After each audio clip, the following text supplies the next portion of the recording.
Steve Langford's here with the headlines from the Howard 100 newsroom, and then we'll get to everything we missed for the last week. And there's a lot of stuff. Caught red-handed. J.D. Harmeyer asking an attractive young woman via Facebook chat message to fillet a dildo in exchange for the not-so-princely sum of $50. J.D. apologizing. A shame these two couldn't be friends, since the young woman, believe it or not, is a speech-language pathologist. Howard. What is this? Go to Gary page 2. Yeah. In pink. And there's the interview they did with the woman. Oh, my goodness, J.D.? Wait a second, Gary. I'm not understanding this story. I know J.D. likes to pay women for computer sex. Right? He found somebody on Facebook and offered this. So he was just talking to some girl and said, would you fillet a dildo? Like a regular woman, like not a sex worker? Steve? Yes, this is a woman who does videos on the internet about cooking. She's very attractive. J.D. apparently began some sort of online relationship, simply how you doing, like to hang out with you, that kind of stuff. Oh, What's going on with this, J.D.? Now we've got... J.D., it sounds crazy what you're Are you like a perv? Hello? Yes. What is new around here? What happened? Tell me. And how does Howard 100 News find out about that? Because this girl's new boyfriend decided to tell everyone. Okay. So what happened? We were talking. I've sort of been talking with this girl back and forth, like on MySpace, Facebook, or whatever. For how long? I can't even talk. This is the worst thing ever. For how long has this been going on? Well, by the way, this happened like last summer or last April. So anyway, we talked for a while. Yeah. You know, the internet is not for you, I don't think. No, it's not. ahead. Tell me what Basically, talking to people and girls just doesn't work, whatever. How do you make the leap to would you suck a dildo for $50? Not suck, we were- late. Well, is same that? thing. That's Yeah, sucking. That's Langford language. Go ahead. Oh, you Would said you rather suck. play the report, Gary? What is this, Gary? I'm having trouble understanding JD and what he's saying. I don't know what he's... I'm about 3. Yeah. I don't know what he's saying either. What are you saying, JD? Yeah, you could play the report. Well, why did you just walk in? I was in the middle of finding out what JD was Well, saying. because I was going to tell you something about JD. Well, then tell me. Okay, so the guys are telling me that they think JD has gone to a very, very odd place. Okay. And they said that the odd place that JD has gone to is he no longer will talk to a woman in any way unless he can fuck her. But I don't mean like he doesn't even want to have a conversation. They were saying that there's a girl here. She's on, I think she's on Superfan Roundtable. Okay. They're friendly. She likes him. They sort of. I was fucking joking around with. Oh my They god. started conversing, and she's like, "Hey, you want to hang out?" He's like, "Are we gonna fuck?" And she said, "No." And he's like, "Then I'm not interested." No. Like it's gotten to that No, point. no. Can I just tell you something, JD? Most women, when you say, are we going to fuck? I know. That's why I put. Forget it. In other words, it's not like the strip club where you go, hey, are we going to fuck? It's either a yes or a no. It's like some women need to get to know you a little bit and kind of hang with you, and then they feel romantic with you. You know, it's not always right away. I mean, I know you're a stud. Are you sure if they hang with him, they're going to feel romantic? Yeah, you got to put in some time talking. I know. You're going to a very dark place. Look, you're talking to him in a very fatherly manner. Robin. I think you should be talking to him like a probation officer. No, let me talk to JD the way I He talk to him. sounds ridiculously close to committing crimes. Because like, Robin, what the hell? Can I tell you something? Because I heard you were at Rick's the other night, and you got really pissed off at some stripper who wouldn't give you her number. Does that sound accurate to you? No, I've had her number. It's a whole. What I'm saying. What is going on? It's like an intervention, JD. That's what's going on. No, it's not an intervention. If people are putting shit out of context. But that's what happens when people. Okay, but go ahead. At an intervention, the person who's being talked to never sees the problem. Okay. Let me understand what's going on here. So you were on Facebook a year ago with this chick, and what happened? Well, we conversed back and forth a little bit, and we decided to chat on the camera for one time. Okay. And nothing really happened. But we were talking, and it got to like the history of me, of how I use webcams or whatever, because she's a fan of the show. Right. And I've told her, I paid girls to fillet dildos. And I was sort of trying to be whatever. I told her I would pay her. But did she give you any indication she was interested in that? No, but I didn't push it or anything. I didn't expect it. But would you In other words, you were kidding around with her. You said to her, Well, let me listen. understand. Can I speak for a second? Go ahead. It sounds to me the girl's a fan of the show. She knows that you are into this kind of thing. And as you're talking and stuff, you go, hey, I'd pay you to do that. Is that correct? Yeah, something like that. Okay. I don't remember exactly, but yes. All right. So now I understand it in some context, but what I'm saying to you is because you are on a show that's high profile and stuff, all this shit's always going to come out. Chicks are always going to report this stuff. Look, Well, what probably happened to her is then she got a boyfriend. She was like, oh, I had a conversation with JD once That's on exactly the what Howard Stern happened. show. Showed it to the boyfriend, and he goes, oh. the boyfriend decided to pimp her out for the news. So, what am I going to do? No, he's probably pissed at you for trying to pick up his girlfriend. Fuck him. What am I supposed to do? She was single at the time. I'm just saying. Of course he's going to report you. Whatever. Anyways, and she... Do you hear these stories about Brett Favre? Yes, yes. And the other, the Sanchez guy. You got to realize you're the same guy. Well, you're a high profile guy to some of these people you're talking to. I know, and by the way, this chick like flirted back after this whole thing. Like she flirted like. Now, what is this report I have in front of me? That's her talking and explaining. Oh, okay. I'd like to hear that. Yeah, so do I. So Steve got a hold of her? Yeah, and they decided to wait until Friday, have it play all over the news all weekend. It's like, what the fuck am I supposed to do? Asked me if I would suck on a dildo for $50. He would pay me $50 if I did that. That mind-blowing request to a 29-year-old Stern fan named Tara, coming from none other than J.D. Harmeyer, she says in a Facebook chat message late last summer. At first, I thought he was, like, kidding, but then I kind of felt like it was creepy, and I immediately told him, like, you know, I feel insulted that you would say that to me.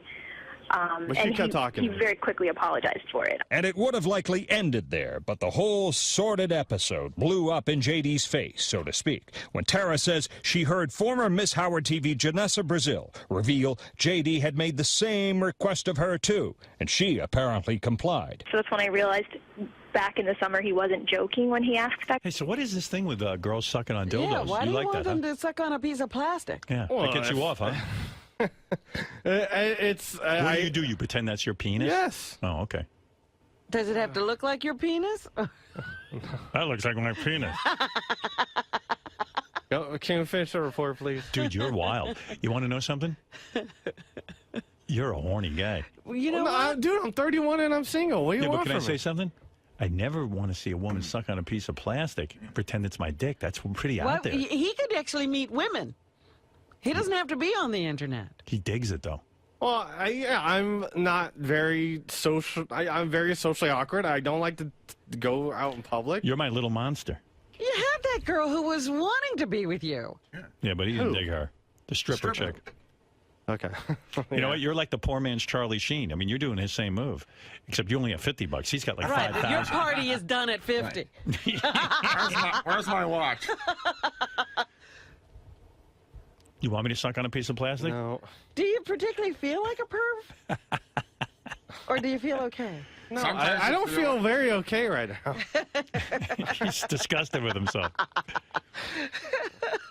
But you got to think about these things coming out in the light of day. Want me to Skype you tonight and just suck on a piece of plastic? You're a pretty girl. I could put on a wig. All right. You're too busy with Will and Jason anyway. You know what? I was almost going to take you. That's I'm glad you're not. What's the matter? You don't want to. I'll go if Robin sucks on a piece of plastic. You know, I love JD. You know, Obviously. I'm feeling like we had a child, and things are going terribly wrong. You want to know something, though? No, but you know what? This is not the first. Whatever. I don't know. What are you trying to reveal? No, this isn't the first. Like the Janessa Brazil. This webcam stuff came up before.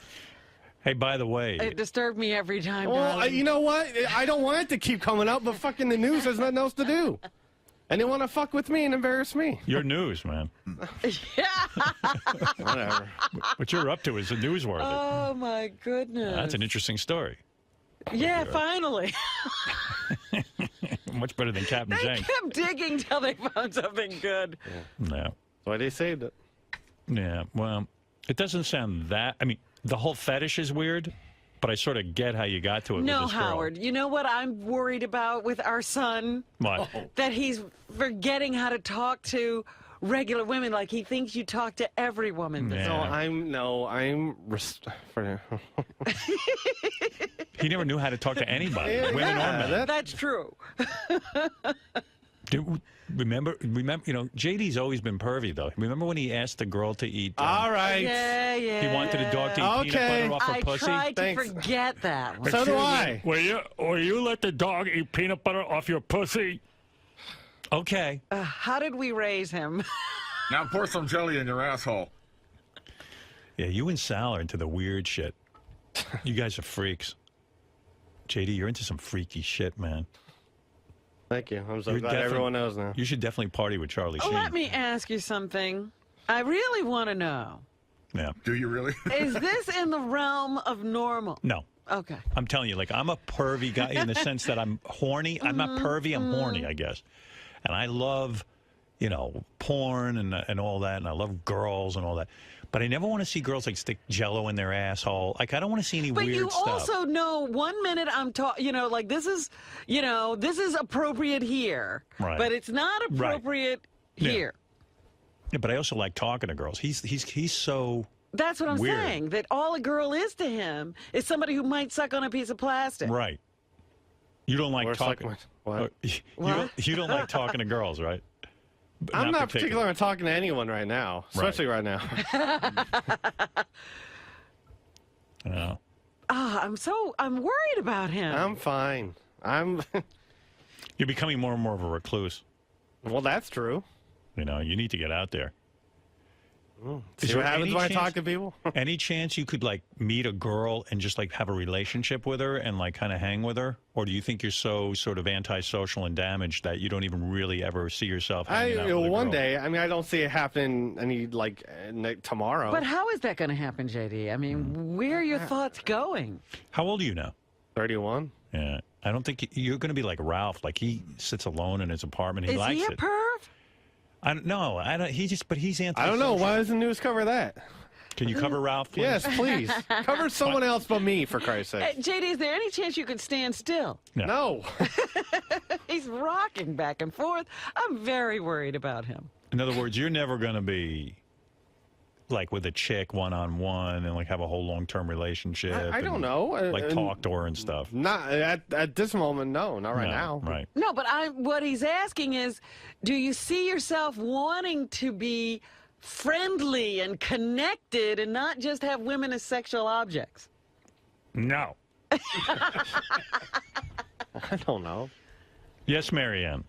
Howard, welcome back. JD, you're acting like one of these stupid senators or Brett Favre. You know it's going to get out there, and you are kinky. I mean, they'd expect Howard to do shit like that, and you're doing this stupid shit, and this job went to your head, and I try to like you, but you're a weirdo. You're absolutely out of control. Hey, would you do me a favor, Marianne? Yes. Would No. you go on Skype and suck on a dildo for him? I'll pay you $75. Because he needs someone that'll do this on a regular basis that's safe and won't report on him. But it's getting stupid, Howard. He's acting like he's doing this all the time, and you know what, Howard? Even You if won't do it for him? No. If I even say hello to him, he won't even speak to me like I'm some weirdo or nut job. I don't know you, and you are a weirdo. Like I won't Facebook Marion or tweet it with her. Yeah, because I don't know you. You want to let girls suck on plastic dicks? There's something wrong with you. Okay. That's why your mother went to Hawaii. She got You go out. fuck yourself, too. Wow, JD. Fuck her. She wants to talk shit. I'll talk shit right back. She's trying to help. No. Okay, that's why she wants to By the insult way, my JD mom. made a special appearance on Celebrity Superfan Roundtable. Did he? Yeah, it was really good. It was kind of fun. by the way, thank you to all the celebrities who participated I was in so that. upset that I tried to hear it, and I had XM in the stupid rental car. Not serious. Well, anyway, I did hear it. And first of all, Natalie Maines, I'd love for her to do an hour or 2 hours on a Sunday night every once in a while, just do a show on her own. She's great. Jeff Probst's fantastic. I think Jeff should get the Regis job if that's what he wants. That's what you're doing now, lobbying Yeah. for him to be Regis? He's terrific on the air. He's really, really good. He knows how to keep things moving. He's right. Am I right, Steve? Yeah, big time. There was a bunch of new people on there that I had never heard from before. That guy Fred from Saturday Night Live was good. You had Rosie O'Donnell called in, was terrific. Really? Yeah, she was great.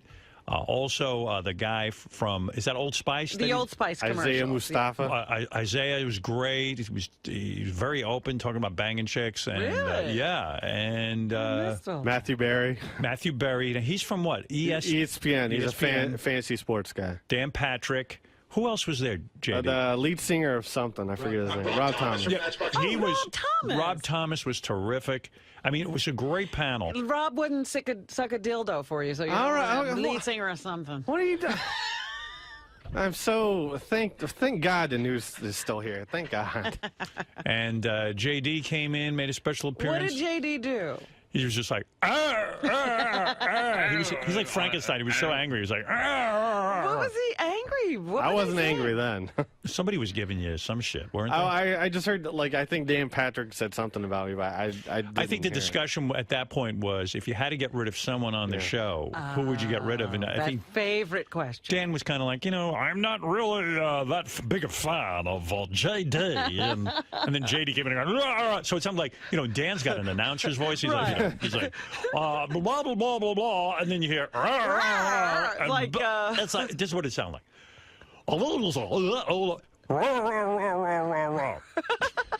Yeah. The visual was so funny because every time JD would talk, you're right, Dan is like so articulate and he enunciates, and then every time JD would talk, he would just laugh right in his face. And Dan was fascinated that JD couldn't get out one sentence. He really couldn't believe it. But anyway, JD, all right. Do you need to have a private discussion with JD? No. No? He's not ready for that yet? No. he's You're all right. willing to let this go further? Yeah, I'm a very permissive guy. I don't want it to go any Look, more I- farther. you're continuing your activity. You just don't want to be reported on. Well, yeah, that. Thank God for them. Maybe that's keeping you in line. Oh, yeah. What'd you do last week? Did you connect with Janessa and have her beat off for you, No. or beat you off? I don't think I haven't talked to her since then. You know like what it texting. is? Are you upset with her? No, I'm not upset with her. I'm more upset at the person that told Will about the situation. But why can't you continue your relationship with her? Oh, It costs money. Is that it? Yeah, what do you pay her again for I don't one want session? It's like $150. Couple hundred. No, I'm not rich. It's $100, right? No. Well, the thing is, she charges you by the minute, right? How Something like fast that. are you? You It's little $5 a jackrabbit. minute, Howard. $5 a minute. And I think he's good for 10 or 20 minutes. So if he does 20 minutes, it's $100. It's never 20 minutes. So Why? 15? It's longer or shorter? It's shorter than 20 minutes. That chick's so hot. You should be able to come in 3 minutes. No, I know. Trust me, I know. But is he escalating? This is the thing I worry about. I watch all those serial killer programs. Oh my! What are you doing, Robin? Is he escalating because now he just wants regular girls to do this stuff? No, he's all right. You sure? I don't know. I think you're washing your hands of this again. I am. And I don't want to really know think about it. we got a problem. I don't want anyone to know about it. Do you think you have a problem? I don't know about it. In a problem in this. Shut up. I think I have a lot of problems. Do you think you have a problem with sex? Yeah, for sure. What is the problem exactly? I don't 'Cause know. I'm getting confused. I'm not. What is the I'm problem? not. I'm just inexperienced. All right. I don't know. All right. In other words, inexperienced in terms of having a relationship, or inexperienced in terms of actually doing it? Both. Yeah. So you think you're going to get there with these No, but it's more. That's more just like. You want to just get off. Yeah. You need to get a load out. But I'm worried that this has become an easy out. And so he's not developing the skills that would get him where he wants to go. And so he's headed toward, I'm going to do whatever is easiest instead of I'm going to do what I need to do to do well. I got the whole thing figured out. Yeah. Yeah.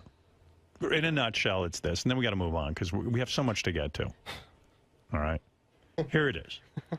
JD, for whatever reason, and I have my suspicions, What is that? has had a life where he has very little social skills. And he doesn't sit at home and fantasize about a relationship with a woman that includes sharing his life, sharing an apartment, doing all those kind of fun things that you do when you're in a relationship, and laying in bed and talking. And he's Actually very caring. well, yeah. He's very guarded against being hurt, and he's very, very freaked out about relationships with people, going back to his relationships with his family. Now, he's in a situation where he is more comfortable being on his own and living this solitary or sedentary and solitary life. And so when he feels urges of loneliness and wants to relate to people, it's safer to do it over the internet and have these hookers or sex workers. But it's not just. That's what I'm saying. Like, when he's asking a regular girl. He doesn't know how to do that. He just wants sex. He doesn't fantasize about a relationship. Look, he may. That's what I'm saying. Like, I agree with the guys out there who's saying that now every girl is a girl he'd say, want to suck my dick? Well, he'd like to As say normal conversation. No, I'm not. No, he's not that bad. No? No. Go ahead, get out of here. Nobody cares. Okay. Thank you. I'm looking at him. All I see is the taxi driver. Nah. Thanks, News. Thanks, Brad Driver. JD. What? Just calm down with all that shit. I am. All right. And you know what? Beat off like I do. You go on that free porn. You shouldn't be spending. Come here. Robin, stay out of this for 1 minute. I'm going to talk to a man to man. All right. Here's your orders, all right? Yes. All right. Now, I don't want you to be embarrassed in front of Robin. I'm not here. Oh, She's yeah, not too here. late for that. All right. She's already looking at me like Just a serial pretend it's killer. only Fred and Benji here. I'm not saying I'm an angel. I like babysitter porn. There's something wrong with God, me. help All right. me. I like when the babysitter's in trouble. What and am then I doing here at all? fucks the husband. Go, from now on, just go on like a regular guy. Beat off to porn. Regular porn. You don't have to talk to somebody live? Yeah, you don't need to start into that whole weird. Let me talk to these chicks on the cam. First of all, you're paying for that. That's humiliating. You shouldn't have to pay for sex. Okay, look at me. You want to meet some girls and you can go to a strip club. I'm okay with that. You know what I mean? But for the most part, you should be beating off to regular porn. That's my advice to you. Okay. Okay. All right, try with that. All right. Stop with these girls and paying them. It's humiliating. Why you don't make that much money? That you I know. should be- Listen. I've cut. I'm not. He's limiting himself. He's Do you got a beat off? budget. Do you beat off to regular porn like I did? Yeah, I did last night. You did? What'd you watch? I forget. Some chick with a big ass. Chick with big ass. You like that? It was free, right? Who sucks on plastic?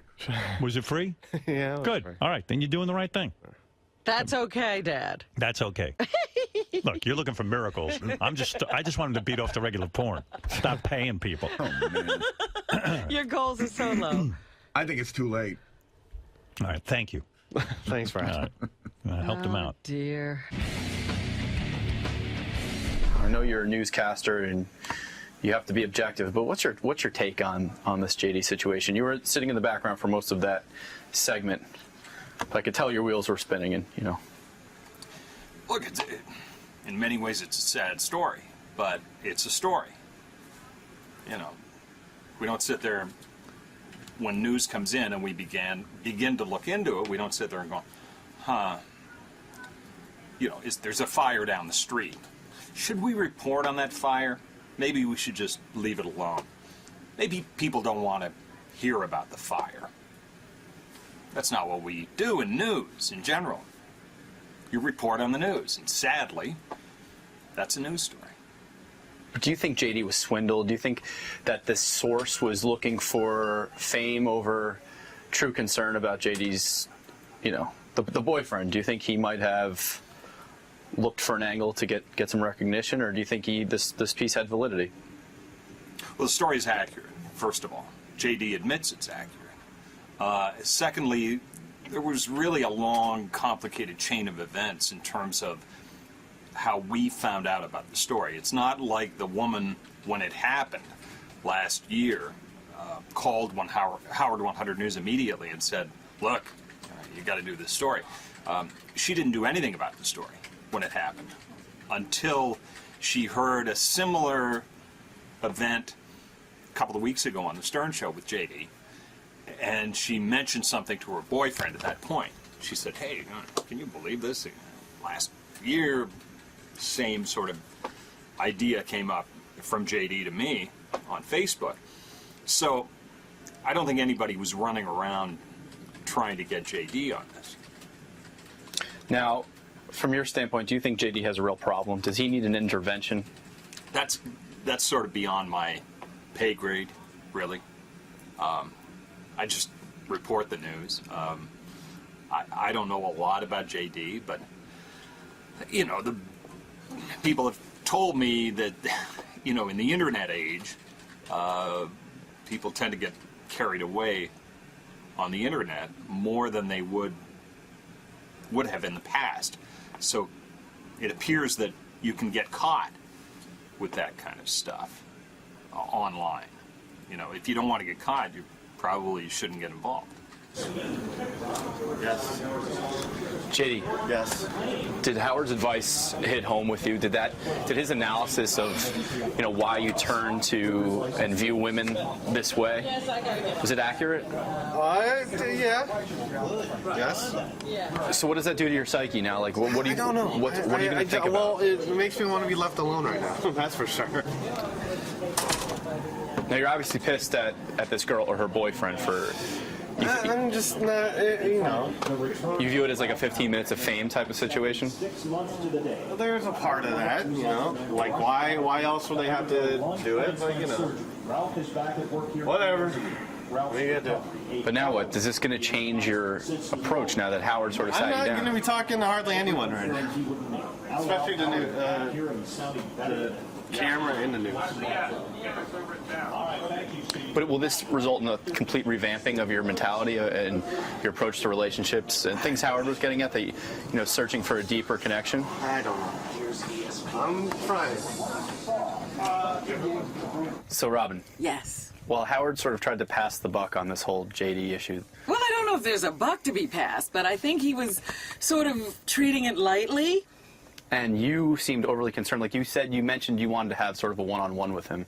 No, I'm afraid of him now. It's as if I'm like, Howard, maybe you want to have a one-on-one with JD. I think the whole time he'll be imagining me sucking his cock. I don't think he'll be listening.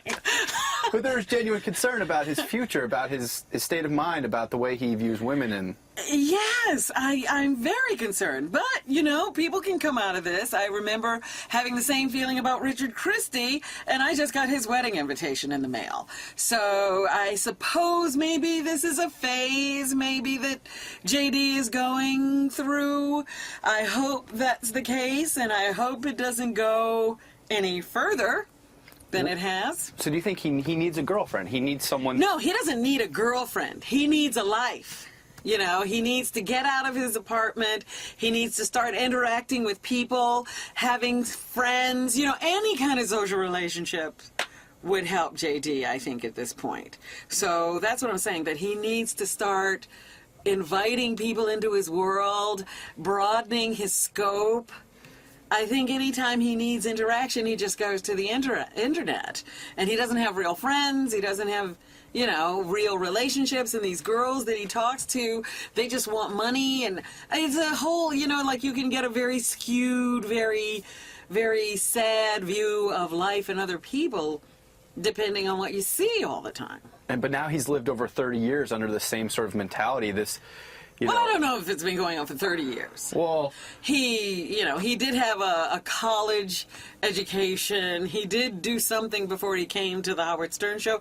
Maybe for the last 10 years, he's been going down this road. So how does one break the cycle? How do you get rid of these feelings and change it up? Like, JD seems so stubborn, and how can we do this? How can we help this guy? Maybe you should talk to Richard Christie. Because I do believe that Richard Christie made the same journey. He wasn't interested in talking to women. He had this, exaggerated idea of what every woman should look like and be willing to do based on his love of pornography, and he was totally addicted to it. He used to set up his own dates with films, for God's sake, on the weekend. And now look at him. He's just a great guy who's gonna have a wife and kids. At least I hope. I hope he's not covering up Well, he's out of the storage locker, and he's not having masturbation dates with himself. Right, with a he's glass into of his wine. music, he has friends, he socializes, he has other interests. I think he's really changed his life. So there is hope for this young Jamie, also known as JD. If he starts to do different things. I think he's at the point where he could go either way. He could become Jeff the Vomit Guy, or he could become Richard Christie. I hope he's becoming Richard Christie. Me too. That's a terrible crossroads to go the other way.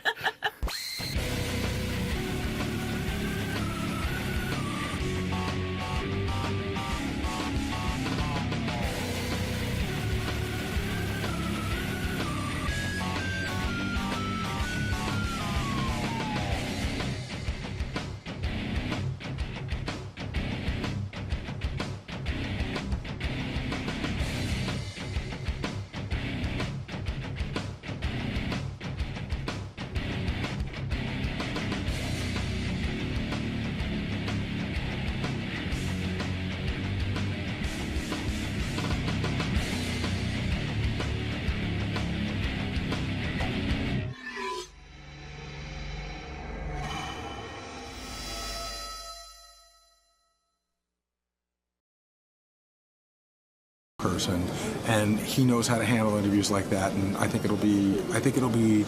told Greg's people, because they were a little reluctant to come in live, that this is going to be one of those interviews that everyone's going to be like, oh my God, your Howard interview was amazing.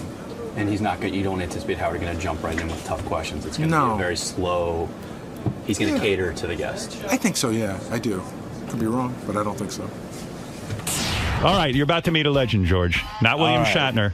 It's Greg Allman, who put out a book, which shocked me, actually, that Greg even cared to put out a book. I can't understand how he had something to write. I don't think he remembers his life. No, Greg knows. There he is. There's the man. Oh my There's God, the man. he's There's the here. legend.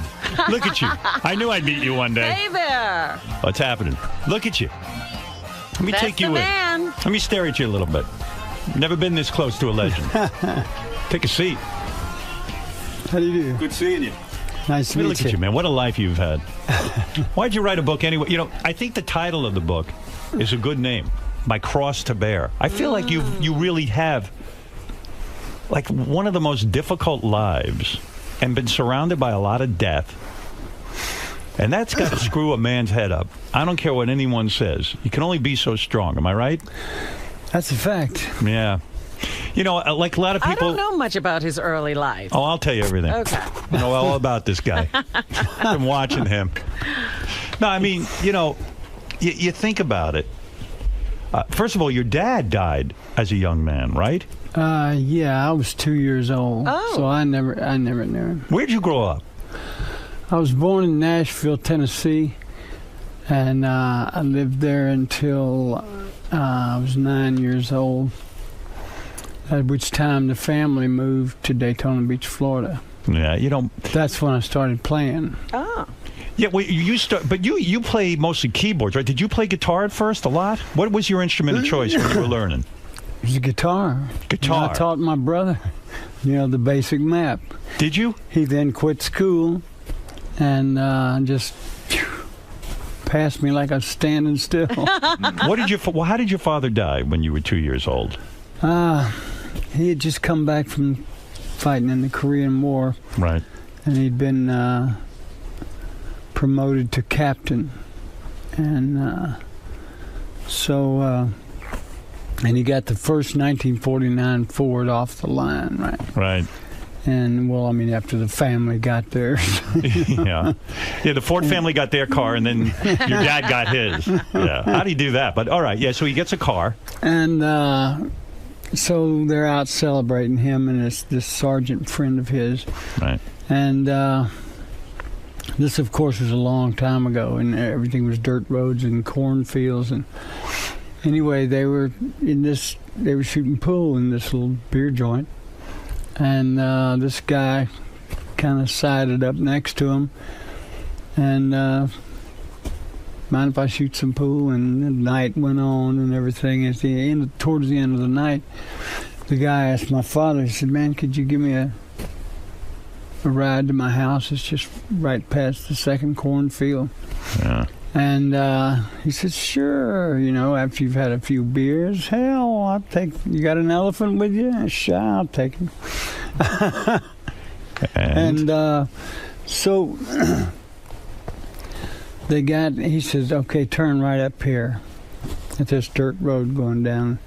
I would have stopped right there and said, this is my new car. I ain't going down the dirt road. I mean, yeah, and they go down the dirt road. They get about half a mile down there, and he pulls a 45 to my dad's neck.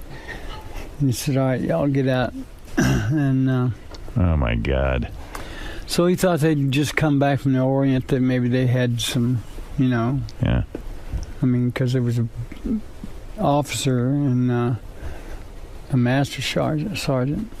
And so anyway, the conversation went on, and he finally said, listen, buddy, we don't have nothing to give you. Take the car, take anything you want. Right. He said, well, buddy, he said, now that you know my name, I got to kill you. His name was Buddy Green. Gee whiz. So my father took off running, and he got him 4 times in the back. Oh. Wowee. And so then... Holy mackerel! That's hard. How do you know all this? Did your mother sit you down at some point? Oh, it's not the end of it yet. I started getting letters from the prison. Oh, they locked this guy up. Yeah, they gave him 99 plus 1, and you can't serve the 1 until you've served it. Right. Yeah, they don't have that anymore, but state of Tennessee, they got... He didn't get the death penalty, this guy, for shooting your father in the back? I think they wanted him to just rot. He's you think dead. that's better? Are you a death penalty guy? Do you believe an eye for an eye? I don't know. I guess until it happens to you, you don't really realize what your answer would be to that question. Have you ever met the guy that killed your father? No. But you say he wrote to you? But yes, he wrote me a lot of letters and told me the whole story, start to finish. Why did he write you a lot of letters, do you think? Do you think he wrote you to absolve himself of guilt? I'm thinking somebody came up to him at lunch one day, opens the thing, the Allman Brothers at the Nashville Municipal Auditorium. Right. Back for the 9th time, and look who you killed. Wow. It was almost like he became a celebrity because he killed this famous celebrity's father. Like, it almost turned him on, maybe. Like, wow, hey, I'll write this guy a letter. Now we're connected in some way. Don't you think? I would think that if there was other fans in the prison, he'd have a rough way to go. Yeah. Right. Did you that's ever true. answer him back? No. Okay. How many letters did you get from him over the years? About 6. Do you think he felt he created you in a way? Like he somehow had something to do with you? You know, it's weird, like he'd write you all of a sudden to tell you what? Did he say he was sorry? Oh, tearful. Yeah. Just begging forgiveness and all. Wow. Right, and you wouldn't. Yeah. I'm not the one you need to be asking forgiveness. Are you a religious guy? Somewhat. I'm very spiritual. Yeah. I just, and your mother, did she carry around that bitterness about her husband being shot in the back? Like, did she sit and talk to you every day about it? Was she a depressed and sad woman? No. I mean, when you lose your husband, I mean, here the guy went through the Korean War. Here's the irony. He goes through the Korean War, survives, comes home, and some asshole shoots him in the back for no reason. Just for having been there. Don't you think, in a way, with all the, with your drinking and the drugging and all that stuff, I mean, some of that's some rock star stuff, but at the same point, don't you think it was to drown out the pain of never knowing the father that you got gypped out of knowing your father? Exactly. Yeah. It's just, did you go into therapy about all that stuff? I did. Did it help? It did. I mean, I'd imagine a guy like you have to go into therapy for a long time after having a childhood like that. And your brother raised you, right? I mean, Dwayne raised you, and then Dwayne is the guy who says, hey, come on, man, let's make a band. You were afraid at first to even join a band. The Beatles had just come out, man. Everybody, no pun, but everybody and their brother had a damn band. Right. And there was some competition, serious competition out there. And you were thinking sensibly. You were saying to yourself, hey, look, man, yeah, maybe I'll join this dopey band, but I got to go get a real career. And you wanted to be a dentist or some sort of doctor, didn't you? Dental surgeon. A dental surgeon. Where the hell did you come up with that? Imagine Greg Allman's Greg your Allman working dental on surgeon? your teeth, yeah. Hey, sing me a song, Doc. What? Seriously, I mean, where did you come up with dental surgery, boy from the South? Well, were you a good student? No. I was a very good student. Oh, were you? Valedictorian 2 years. Get the hell out. You were the valedictorian of your high school. Twice. Were you? And so you said, I'm going to take my brains and use them toward a stable career. You were thinking. I went to military school in the 3rd grade, 4th grade, 10th grade, and 11th. Your mother sent you away. My grades were going. Why? Because your brother was a bad influence? No, because of the guitar. Music, huh? You found the guitar, and the guitar distracted you so much you couldn't study anymore. Oh, man, I rarely ate. But the guitar was an obsession with you. Oh, yeah. Isn't it weird, though, you never became like a lead guitarist? You were. I was at first, and my brother sang. My brother could not sing. You guys got mixed up. And I could not play. You know, it's a funny thing. I think you dispel this in the book. You know, when I think of you and your brother, I get this romantic notion of the two brothers against the world, you know, playing in a band. But there was a lot of shitty times between you and your brother, right? I mean, you had a lot of resentment toward your brother. It wasn't all, like, super wonderful. It always seemed to me that Greg was trying to bolt the band. Yeah. Was your brother a prick to you at times? Was he just really mean to you? Is that because older brothers can be that way, right? Oh, yeah. Yeah. I mean, would he beat you up physically? And because he felt he had to be the man in the family and teach you a lesson, right? And so he was going to be the leader of the band, too. Right. Yeah, it was kind of a happy, sad type thing. You know, he could, and did usually, see to it that I got an ass whipping at least 3 full times a week. Wow. When you say an ass whipping, how severe was it? Oh, well, no, I mean, it's not breaking any bones or anything. But he punched you in the face, right? Oh, yeah. Yeah. That's pretty fucked up. I've seen brothers fight, and it can be vicious. So, do you ever say to yourself, well, why wasn't my brother more loving to me? You know, why? Do you think he was taking out do you think he was angry with you because he had to be a father to you? Like, you gave him all this responsibility? Well, at the same time, I know this might sound strange, but at the same time, he, I mean, if anybody else tried to mess with me, oh, look out. Yeah, but that's trying to make something good. I mean, he had no right to sit there and beat the shit out of you, and your mother was probably... Right, you were his punching bag. Nobody else could punch you. You see, and your mother didn't protect you through all that, did she? Nope. No. So that's what you're really angry about. I mean, that's what the drinking and all that shit leads to, right? That comes from all that anger, right? Could be. Yeah, I would say so. I'd be pissed. But then you wind up losing your brother. Well, before we get to that, so when your brother says to you, hey, let's start a band called the Allman Brothers Band, you probably said to yourself, I don't want to throw in this maniac. I finally got rid of him. I finally don't have him punching me in the face every day. Right? I mean, why in your right mind would you join the Allman Brothers Band with the brother who was so brutal to you? Did you ever think about that? Yeah. Well, he had a smart technique with you. He'd challenge you, wouldn't he? He'd say to you, you're a pussy. Why don't you join this band? What, are you afraid to write a song? Like he would like almost attack you for being a pussy for not joining the band, right? Everything was a competition. Yeah. Is that true? Not on this particular case, but in other things in life, yeah. Yeah. I mean, it's a weird thing. And for you, did you used to write songs with him? Is that how it started? Because I mean, you were the songwriter in the family. He needed you more than you needed him. The songwriter's the backbone, right? Right. Yeah. Got to have something to play. So he gets you in the band, and turns out you wrote some pretty damn good songs, but you were afraid to write, right? Afraid to write? Yeah. Like, I mean, where do you get the balls to come up with a song and think it's any good? You know what I mean? When you're writing a song like, you know, I don't know. Who has the nerve to write a song? Yeah. I mean, did you ever say to yourself, shit, I'm supposed to be a dentist. What the hell am I doing writing a song? Don't you think that the Allman Brothers Band created a genre of music? I was thinking about this yesterday when I knew you were coming in.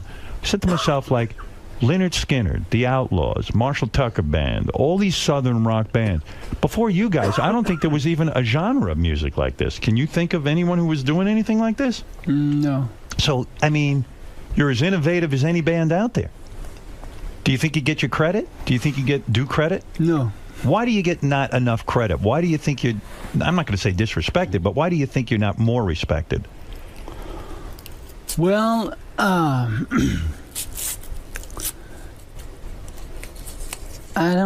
don't know. We just, you know,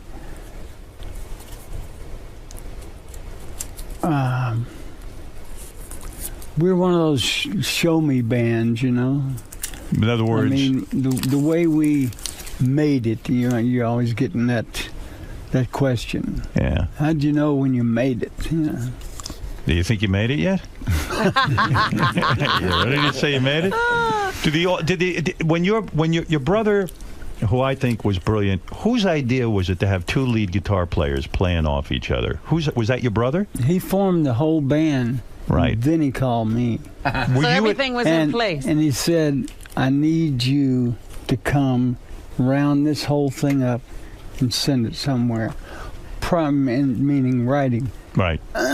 And singing. And, you know, I later found out from some of the other guys that he'd said, like, you know, wait till my baby brother gets here. Right. In other words, so he had a grudging respect for you. Yeah, he did. He needed you. There's no question about it. And do you hate, like, you don't ride did you ever ride a motorcycle in your life? I have 3 of them. You still do? When your brother dies of a motorcycle accident, and then a couple of years later another band member dies in a motorcycle accident, don't you just say to yourself, I hate motorcycles. They took my brother. They took my bass player. I hate motorcycles. I love them. You love them. Was your brother riding with a helmet? No helmet, right? Yeah. He had a helmet. He was just doing, he had 2 speeds parked in 100. Was he like? I never get that. When you have such a great life and your band is taking off and you're on top of the world, there's no mechanism that says, you know what, man, I'm not driving a motorcycle. Yeah, maybe it's fun, but fuck it. But I'll drive at 30 miles an hour. Yeah, it's like it's a. Do you think it's a death wish in your family? I don't know, man. I mean, it's wild.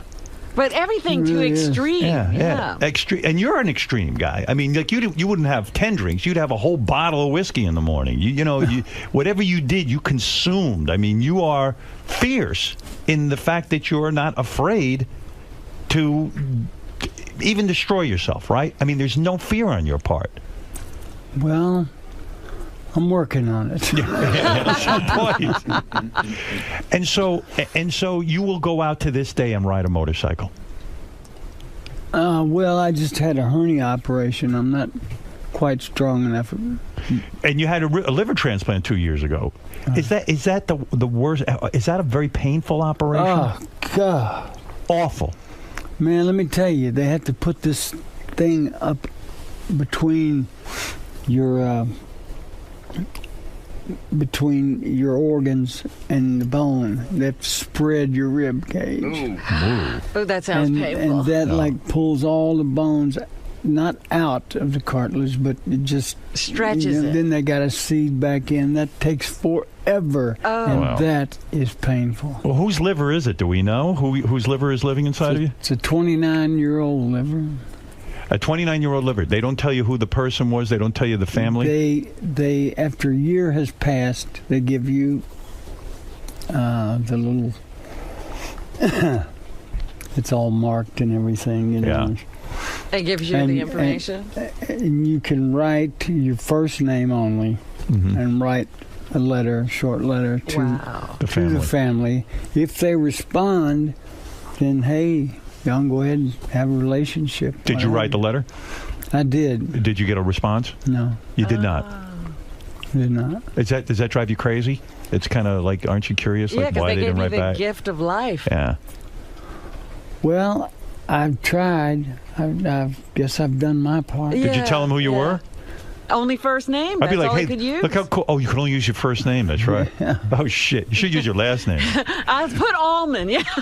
Do you think, this is the sick part of celebrity, do you think if you were able to write your full name, you would have gotten a letter back? I think so. Yeah. It's crazy, right? Being famous is crazy, isn't it? It really is. But your liver has taken. I mean, you are in good health, yes? Yeah. Liver's doing wonderful. And what is the difference between having had, you were really sick and then you get the liver transplant? I mean, it just, like, you wake up and you're cured, right? That's about it. Yeah. How are you still in pain from the operation? A little bit. Yeah, wow. Well, you just had another operation. You don't know what you're in pain from. Yeah. Listen, with your background, it's a miracle you're still alive, right? That's the way you got to look at it.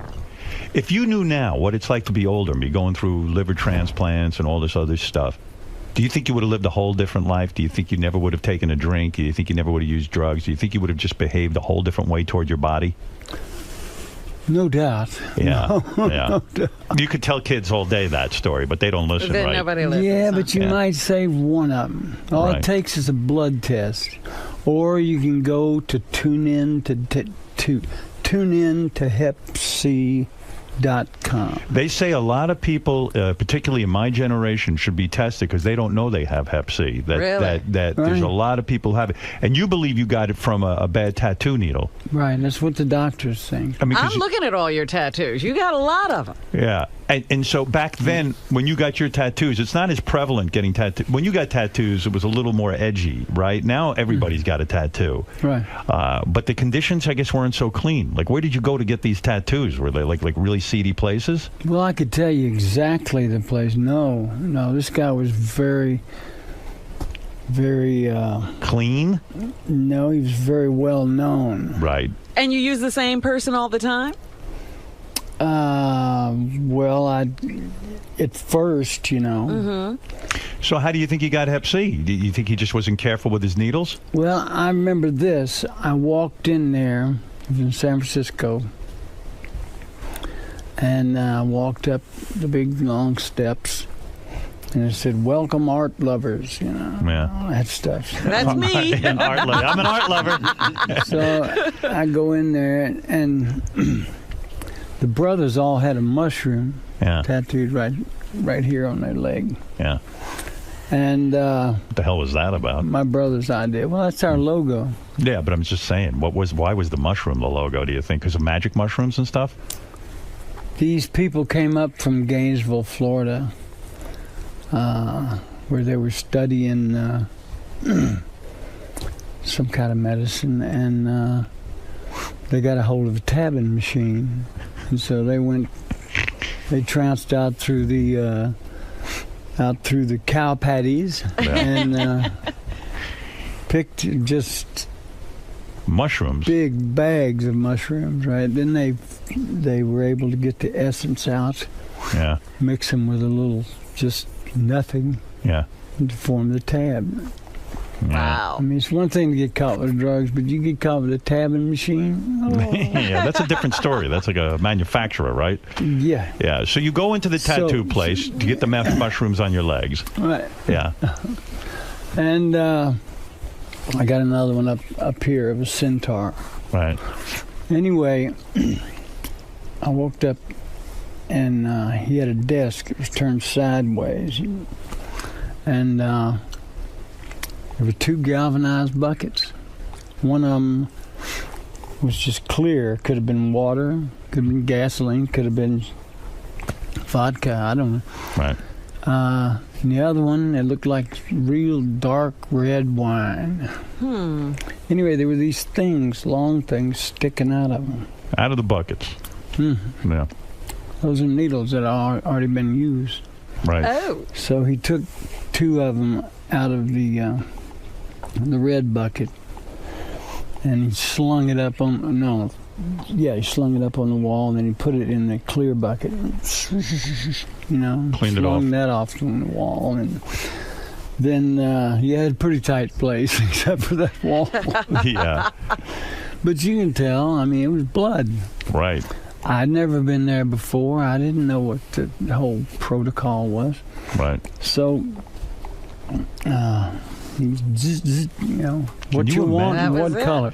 Can you imagine? I could have gotten AIDS, man. I got off easy. Yeah, you actually did. I mean, not that, listen, Hep C. Nothing's easy. I mean, losing your liver. Right. Then long about... Do you hate your tattoos because they gave you Hep C? Do you hate them? No. No. You don't have that feeling about it. No. Do you ever say to yourself, shit, I never should have gotten tattooed. What the hell was I thinking? See, I would just beat myself up. Have you walked into a room with a guy with a bucket that was red and a bucket that was clear, you'd be on your way out well, that's the door. true. But this is long before ago, any AIDS. Yeah, right. You didn't think about it. Oh, I forget that you came up in the era before AIDS, so you must have had tons of sex. Well, you kidding? Well, of course he did. He was a rock star. But you want to know something that's weird? You know what? I remember being in college, and I remember listening to Eat a Peach and stuff. Yeah. And I never used, I think sometimes I used a rubber with a chick, but sometimes I didn't. Right. Like the chick would be on a pill because you didn't know about AIDS or anything else. None of that stuff. I don't ever remember. You know, there was a period of time you didn't think about it. Just all you thought about was you could possibly get somebody pregnant. Right. Or, some other sexual disease, but you could take get a shot for it. And nobody wanted my baby, so I didn't worry about getting anybody pregnant. Nobody was looking for me to be the father of their kid. Not with this face and my income. Yeah, it was free love. Yeah, free love. Yeah, well, everything has a price. Yeah. We didn't know that then. Hey, did you once see Jimi Hendrix play live and you were not impressed? Is that true? Like, you didn't think he was that great? You got the wrong guy here. Do I? I believe so. You loved Hendrix, right? Oh, yeah. And you saw him play? Briefly, hanging over this wall. What was he doing? He was high as a kite, I guess, huh? Well, no, he... was he high as a kite? Yeah, why was he hanging off a wall? No, I was hanging off. Oh, you were hanging off the wall. Yeah, that's how you saw him. I was backstage at the Atlanta Pop Festival. And he came on real late, man. Yeah. And but I'd heard all his records. And I wanted to see. Here's what I wanted to see, because he used a lot of echo and a lot of tricks and everything on that. Well, this tricks. Pardon me. Scratch that. He used a lot of studio. Right. Okay. Right. And I wanted to see what he had cooked up for live, Right. It's a different story live. Yeah. Yeah. Totally. And did he disappoint? Not at all. Yeah, I heard I heard stories that Clapton was so blown out when he saw Hendrix, he almost thought about giving up the guitar. That's how good he thought Hendrix was. Like, it was just like they all had to go back and rethink their whole attitude toward playing and writing songs. Yeah. He didn't affect you that much, huh? And British blues. Yeah. So, it's a funny thing. I'm thinking about the Allman Brothers Band, and I'm thinking about that the Allman Brothers Band never got the amount of respect like a Hendrix, or even like Cream, or a lot of these bands. And I can't quite put my finger on why, because certainly in terms of hit songs, you could name 100 Allman Brothers songs that are absolutely some of the greatest songs ever written. And I still can't get back to that point, And I bet you that's frustrating to you. Maybe that's why you even wrote the book, just to set the record straight and say, hey, man, look at what we did. Look at the accomplishments. Don't forget who we are, right?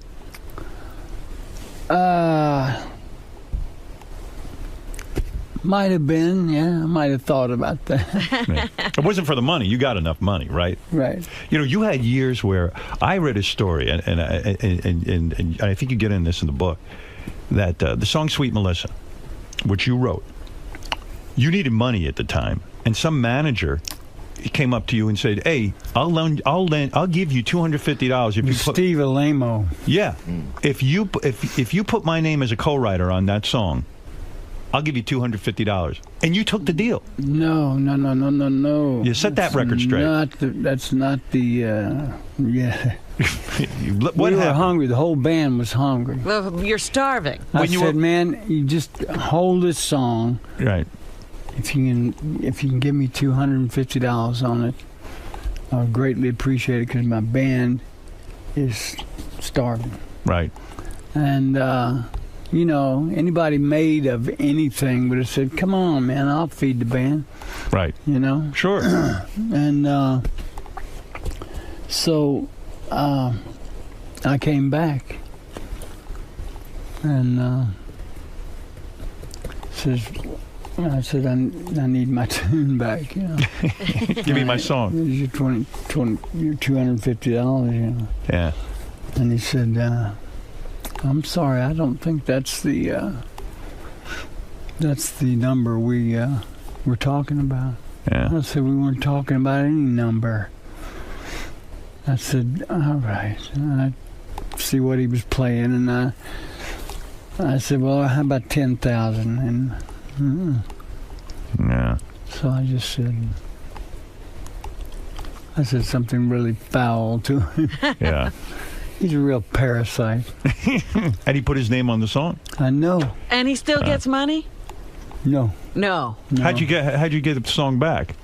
Well, I have a good attorney. Yeah. Boy, musicians really do get fucked over, right? Because you're so busy being a musician, you're not sitting there worrying about the laws. And it's almost like mobsters, some of these guys you run into. Yeah. Huh? Are you bitter about the music industry? Because, you know, even by the time you wrote Sweet Melissa, I mean, the band was doing okay, right? I mean, you guys were starting to happen. No, that's the first song I ever wrote. Oh, is it? Yeah. Oh, I didn't realize that when I was 17. No kidding. Was it about an actual girl named Melissa? It was I was out on the road for the first time. Yeah. And I guess I was a little homesick. So I just invented this girl, and I wrote the whole damn song, except for the title. But back home, he'll always run to sweet Barbara. Don't work. To sweet, you know, we need 3-syllable now. Yeah. So I finally just, anytime you get hung up on something, it's best just put it down. Yeah. And when you pick it up again later, who knows? Maybe you'll have different thoughts. I saw you guys play at the Fillmore. You opened for Blood, Sweat, and Tears. You opened for Blood, Sweat, and Tears. Let me finish this story. Go ahead. Oh, yeah, Sweet Melissa. Sorry, I thought you were done. So it was my turn to go to the grocery. Right. And get coffee and sugar and all that stuff. Beans and bacon, you know. All the good stuff. Out on the range. Right.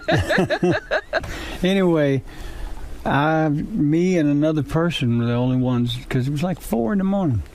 And so this was an old Spanish lady, I guess her granddaughter. And, you know, she was a real big lady, and she had, she just, you could tell that she was just she couldn't speak much English at all. Right. Anyway, the little toddler had just learned that she had legs that worked.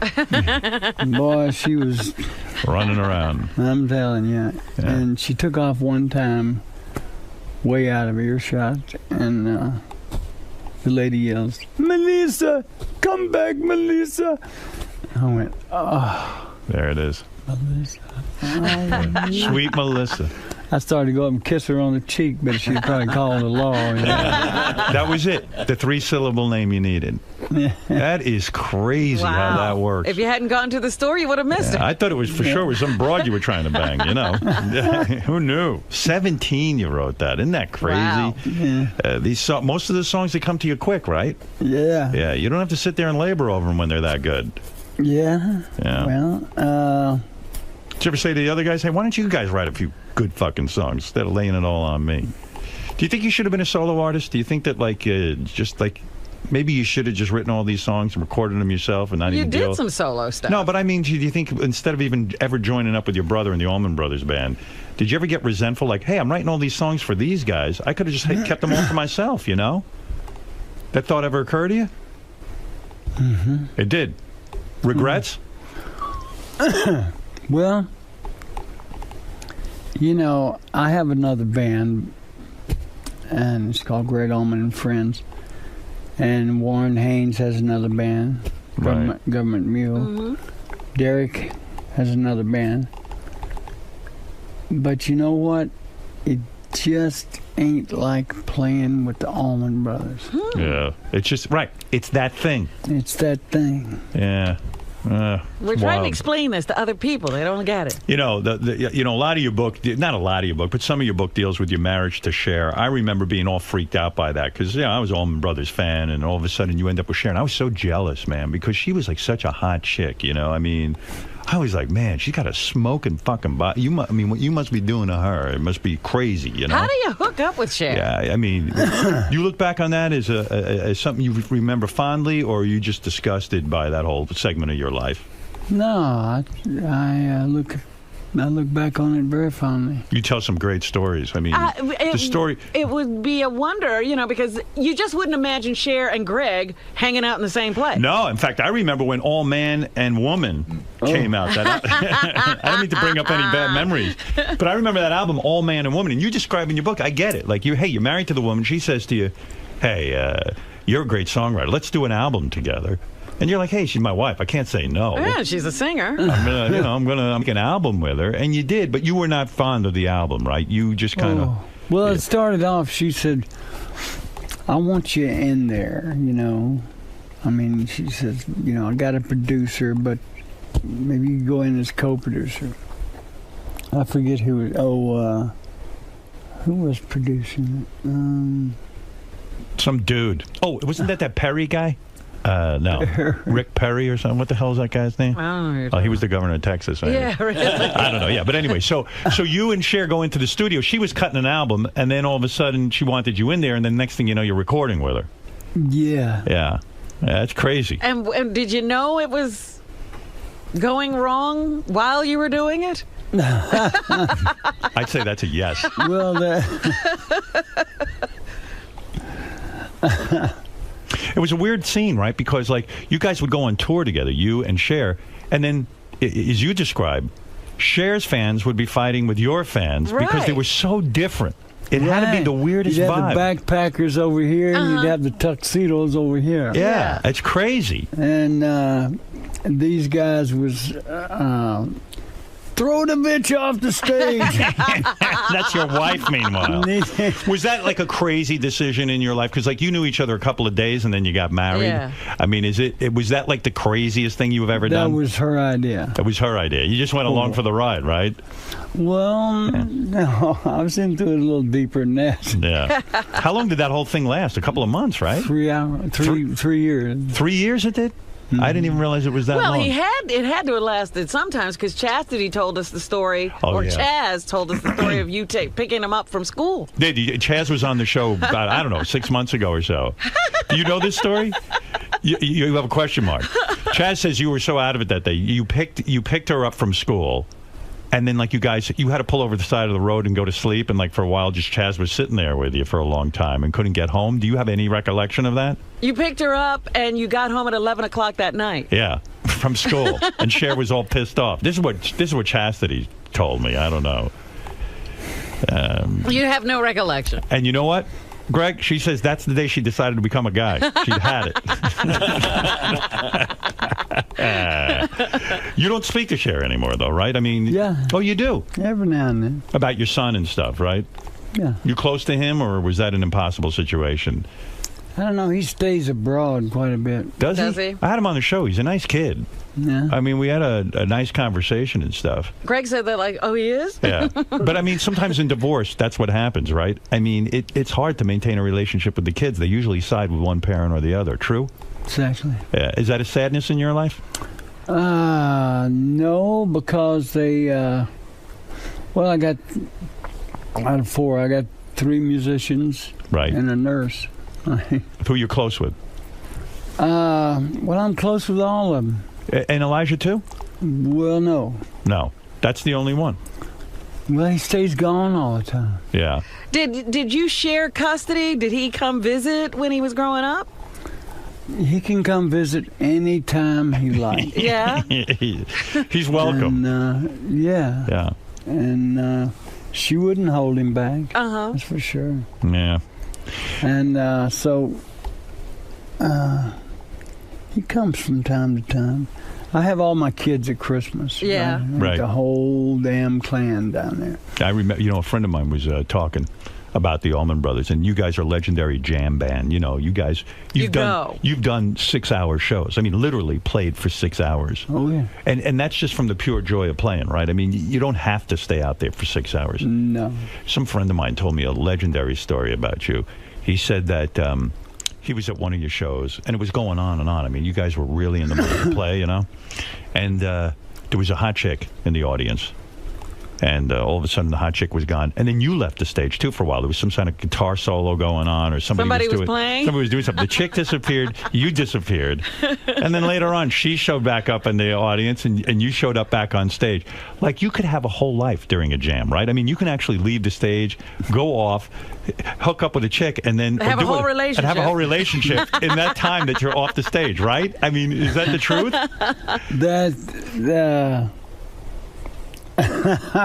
Someone told me you got your new liver during a jam. Like, you just went out to the hospital, you got a liver, and you came back on stage. I don't know. It was a quickie, right? Quickie, man. Well, listen, the legendary Greg Allman.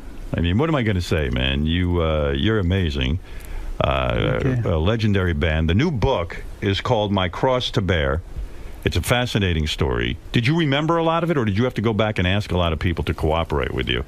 I had... it's really amazing how sometimes stuff just falls in line. Yeah. I love when that happens. Yeah. Anyway, there happened to be a guy on the Allman Brothers road crew who had this strange knack of, you could ask him, all right, where did the brothers play June 3rd, 1979? Yeah, I have a guy like that, Gary Baba Booey. He knows everything. I don't remember one thing about my career. Well, save him, because if you ever do write your memoirs, you need the hardest part of it is the chronological order. That's right. And this guy knew it. He said, "Don't you remember that was after?" No, I don't remember. No, it's unbelievable. Too much stuff going on in here. You don't practice anymore, do you? You don't actually physically sit down every day and play music, do you? No, I sit down and write. You do? Do you? You still write songs? Oh, yeah. You can't stop that. Why would I want to? And what about your voice? Do you practice singing? Do you vocalize every day, or? I hit the shower pretty heavy. Yeah, me too. But see, I got a studio built onto my house. Uh-huh. Yeah. And it just fits me and my band. And we mainly use it for, like, before a big run. Uh-huh. We'll all meet at my house. And just play the show down. Where do you live? Savannah, Georgia. Oh, no kidding. Yeah. And what's the marital status now? Do you have you got a wife, right? A wife? I'm engaged to be married. Look at you. Right. Now, what number wife is this? Oh, please. Come on, seriously. Number one. The number one wife. What? Good answer. Hey, what the hell? You think you got it right this time? I know I do. You have love. You finally have love. And also has something to do with your age, too, right? I mean, you're not the crazy young man who had to feel... You felt like you had to grab everything, every woman, every drug, every drink, right? Yeah. You don't have that hunger anymore. Yeah.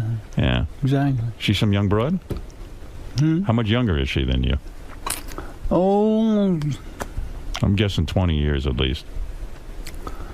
At least. Greg Allman's book, My Cross to Bear, is in stores now. It's a fascinating life.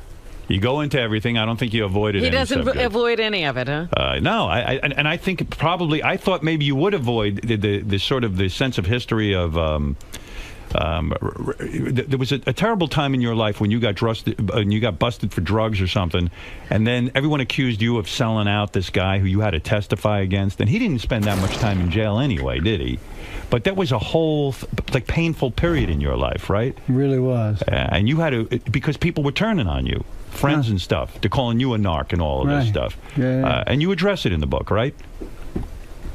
I do. Yeah. I do. And what do you say in the book? Do you explain to them that, hey, that wasn't the case?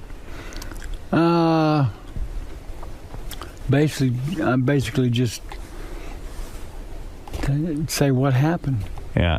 Yeah. And let the record stand. Yeah. Yeah. Do you think music and drugs just go together? Rock and roll and drugs? You know, it's always sex, drugs, and rock and roll. Because so many musicians, great musicians, wind up with drug problems. Well, I think fucked up childhood and drugs go together. And rock and roll. Greg Allman had, I'm answering for you, but you had a very difficult childhood. Yes, I did. So is it rock and roll and drugs, or is it the childhood and drugs? I think maybe a collection of both. Yeah. Yeah. That's the truth. And did you think that, because a lot of times we think you have this incredible gift. You can write music, you can sing, you can work it out with other musicians. That's an incredible thing. Why do you risk losing it with drugs and alcohol and? Yeah, but then why do you risk even going into that business? You think about it; it's such a risky business anyway. So you're risk takers right from the very beginning. Rock and roll guys are risk takers. Yeah. They don't have shit to fall back on Yeah. for the most part. You know, you didn't go to dental school and then be in the Allman Brothers. But you part-time. never sit there and think I shouldn't take that drug because I might ruin the brain that writes Sweet Melissa. Yeah. Well, now, just hold it a minute. That's a lot on the table.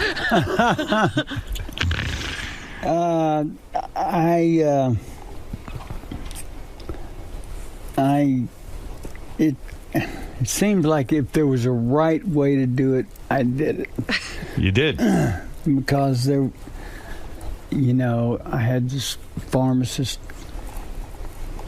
just right in the pocket, and he would deliver it, and So you thought your drugs were pure because you were... Well, no, they were all pharmaceutical. Right. Oh, is that right? Yeah. All your drugs were pharmaceutical. Yeah.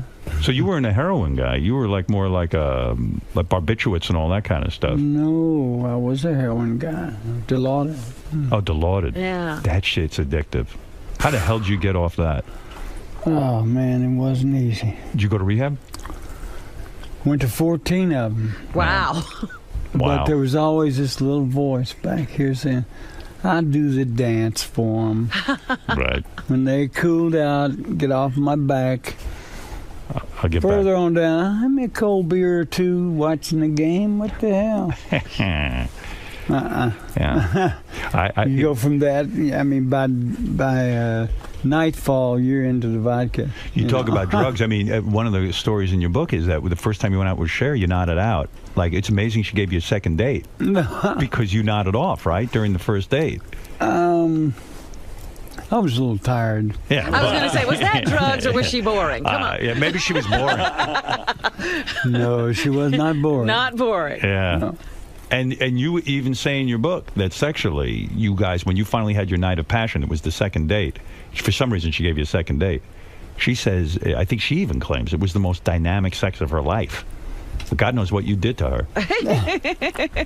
That's what you ought to tell me. Right, that should be in the book. What the hell did you do to that woman? Did you have other famous women?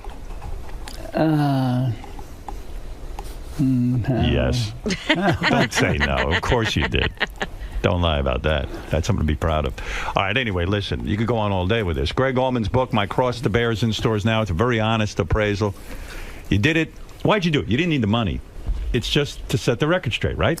That's it. Well, that, and, at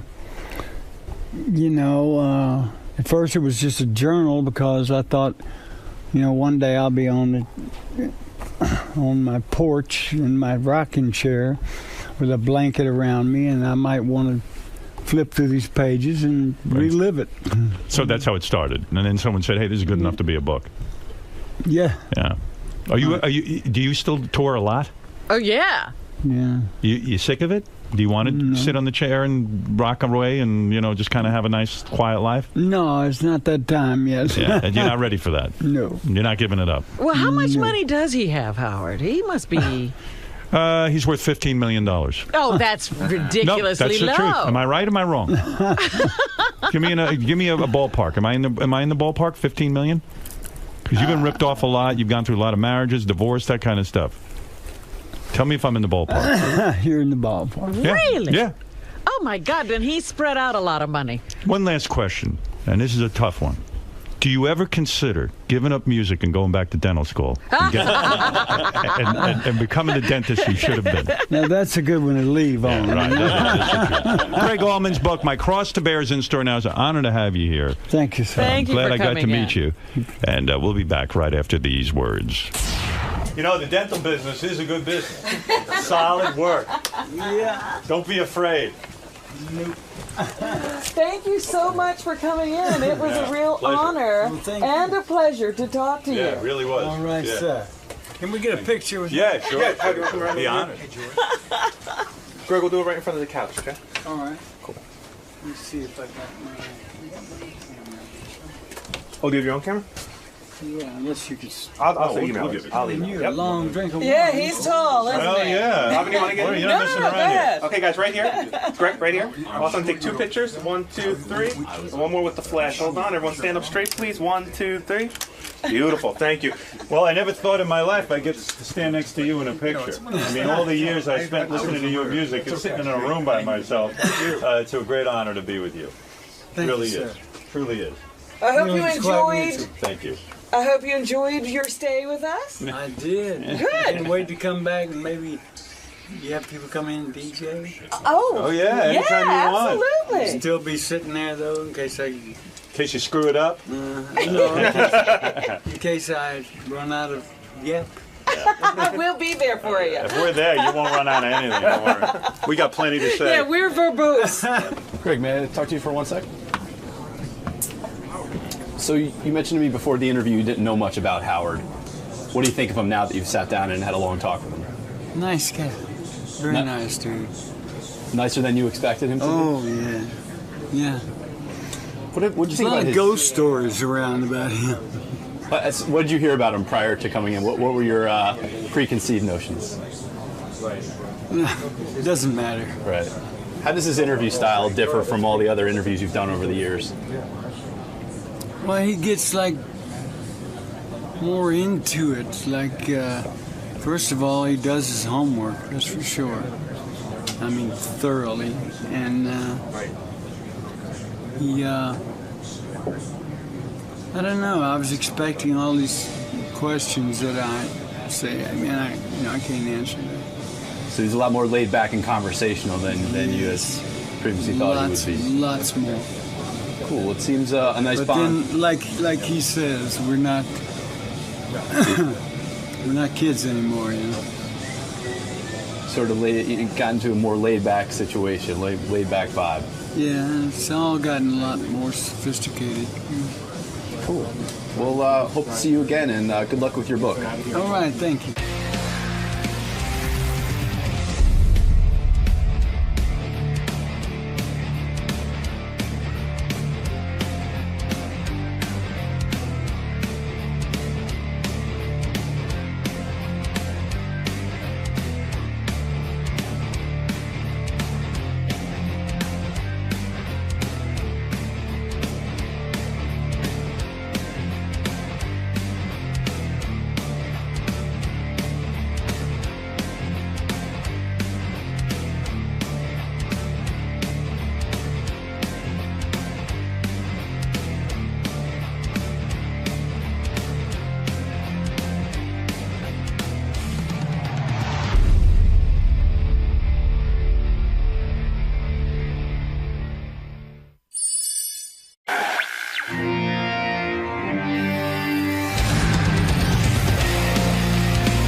We'll talk to Slash, see what he's up to. Slash, of course, of Guns N' Roses.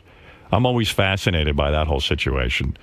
And I With wonder, that. I mean, does the money that comes from Guns N' Roses music, Right. does he still get? Oh, yeah. Yeah. Well, yeah, because Slash The whole band actually wrote a lot of those songs. What would happen is a lot of times Slash would come up with the riff, and then Axl will hear it and write some lyrics or something like that. And, I mean, Slash will tell you when he's in here. So, yeah, money is still being made, but you know how much money is on the table? Like, if the original Guns N' Roses got together and went on tour, they'd all make a fortune. But Axl hates Slash so much. And it seems to be Slash in particular. Yeah, oh, yeah. He can almost put up with the other guys, but he hates Slash. What could Slash have done? It's time for Slash to be a little introspective and really figure this out with me. Right. Which we'll do when we get back. All right, let's bring in Slash. That was a terrible intro. Old friend of the show, really cool dude. Guns N' Roses, man. You know what I'm saying? Legend of rock. Where's your Guns N' Roses shirt today? I have it tattooed on my wall. I can't talk about where it is, but okay. Well, we're gonna bring Slash in. Okay. That's better. It's always interesting when Slash comes in. I concur. Slash, what's up, man? Hey, man. Welcome back. Yeah, it's been fucking ages. I thought Howard didn't like me anymore. Oh, definitely not. He loves you. Right this Am I way, sir. following you? Yeah. So you've got a new album out, or coming out? I know it came out today, or it's coming out today. It's, I think after 10. Cool, man. So you've done the show many times. Is there any fear or trepidation when you come here, or you just? I'm usually okay, but there's always a little bit of like, what does he want to talk to me about? Anxiety, you know. Are there any issues that you're thinking of right now that you think he might bring up that you're not willing to talk about? Or if I don't bring it up now, it might not even come up. You know. See, that's a veteran of the Howard Stern Show right there. Yeah. All right, man. Have fun. All right. Cheers. My next guest is part of a legendary band, one of my favorite bands of all time. And it wasn't a very long time that they were together at the top of their careers. Yeah. It sort of disintegrated at the height. There he is, a man who everyone respects, a man who came up the hard way. He was no poser. Wow, that's different. What? The mic and the thing? Yeah, with your hair and everything. You haven't been here since we started doing that? No, I was. Last time I was here was 5 years ago. Wow. Here is a man. Wow, look at this place. Here is a man who is worthy of Gary wearing his blazer. Yes, he got the blazer. Yeah. How you doing, man? Hey there. You changed your legendary hat. You know, in a way, the hat is the most brilliant thing. Forget the guitar playing and forget all the great songs. You know, a lot of lead guitar players can't distinguish themselves. In a sense, your iconic hat, the top hat, it instantly made you special. Am I correct? I don't know. I mean, it definitely became like a thing that got recognized. It wasn't intentional, you know, so I didn't sort of see it coming, but then eventually it did. It became like a signature kind of a thing. Do you still wear it on stage? Yeah, I wear it on stage and, you know, for photos and stuff, but you don't wear it on the street anymore because it's just... It's ridiculous. It's like Hey, they're slashing his hat. I couldn't think of a better word, yeah. When you were first starting out, did you wear it in the street, the hat? Uh-huh. You did. And would it blow off in the wind? Because it's a stovepipe kind of hat. You know what? It's like Lincoln. It's just tall enough to be tall, but just short enough not to get knocked out by a gust of wind. But doesn't it take balls to wear a hat like that? Seriously. I mean, people notice you when you wear a hat like that. And I bet you caught a lot of shit for wearing that hat. How old were you when you decided to wear that hat? Yeah, that's a good question. I no one ever gave me shit for it. No? Well, you're a tough guy. But, you know, because you just wear it and you're like in everybody's face, especially, right. You know, that was sort of like the way it was anyway. It was sort of like, this How is what old we were do. you? 20. Okay. Is it true you stole that hat? Uh-huh. You stole it. Where did you steal it from? A place called Retail Slut. Retail Slut on Melrose, and you couldn't at the time. You had no money. I mean, it's pretty legendary. You guys were broke. I was walking around Melrose. We had a show that night at the Whiskey, and I guess I was just cruising around looking for shit to bill for. And did you steal a lot of stuff at that point in your life? Where you? No, I wasn't. I sort of got past my klepto phase, but every so often I would lift something that wasn't going to turn anybody a huge profit, you know. How do you lift a hat that size, though? Just sort of walk out with it casually, and people just don't really notice. Is that the truth? Like, you can't tuck it under a jacket? No, or you something? just had to sort of, and it was busy in the store, and I sort of knew, you know, I knew. Slash, did you ever feel guilty stealing the hat in the sense that it became your from Retail Slut? No. You never sent them the money back? Tammy Downs from Faster Pussycat used to work there. Yeah, but in a sense... in a way, that became like your good luck symbol. And when you steal it, doesn't that fuck up your karma? Maybe that's why all the lead singer problems. Because not too long after that, I got drunk at the Cat House and passed out, and someone stole it from me. Oh, is that true? Yeah. And then you had to go get another one? Yeah. You paid for that. And then I had to pay for the next one. Yeah. How many of those hats do you own? I only have like 4. Oh, you do? Yeah. And one of them Lemmy just gave me. Lemmy from Motorhead? Yeah. No kidding. Which was actually very nice of him. He went and bought me a cool top hat. But is the top hat? But the other ones are really old. I mean, I've had them for a really long time. And the top hat stays on your head no matter what, because when you're on stage, you got a lot of hair. It doesn't. It's only come off a couple times. Right. Just from banging your head so hard that No, I'm not saying this facetiously. I think it's not that you had a calculated move, but it is a brilliant move because it distinguished you right away. And if you remember the time that Guns N' Roses became huge, there were so many bands. I mean, and maybe you resented, did you resent Motley Crue and sort of were you and Guns N' Roses sort of the anti? Well, Motley Crue, I never resented Motley Crue because they always, I first became aware of them, actually Nicky Sixx, back when he had a band called London. So he was like the original sort of glam metal guy from the 70s, from the late 70s. So when he started Motley Crue, it was way ahead of everybody else. So you didn't resent those guys, but there were a bunch of bands that kind of. But then after that, then everybody was, I think from Van Halen on, really, it was when that sort of whole spandex thing came in, and we were definitely the antithesis of that. We hated that shit. But what was weird, Axl then would sometimes go on stage and almost, wear like the kilt and the stockings and the, he almost went to that look, but no, it was still different. It was right, and it's just an attitude, the thing about Guns N' Roses in the club days, I mean, in general, was just a very much a fuck you. Right. This is what we do, which was a genuine attitude, and how we went around. Whereas everybody else was all trying to jump on the bandwagon. Would Guns N' Roses ever have a meeting about clothing? Now I know this sounds weird. No, but think about it. If one of the guys showed up in spandex, or something that sort of was reminiscent of a spandex kind of band or something, wouldn't you sit those guys down and say, look, we represent a certain thing in rock and roll. We're very pure about it. This looks ridiculous. No, it wasn't as image conscious.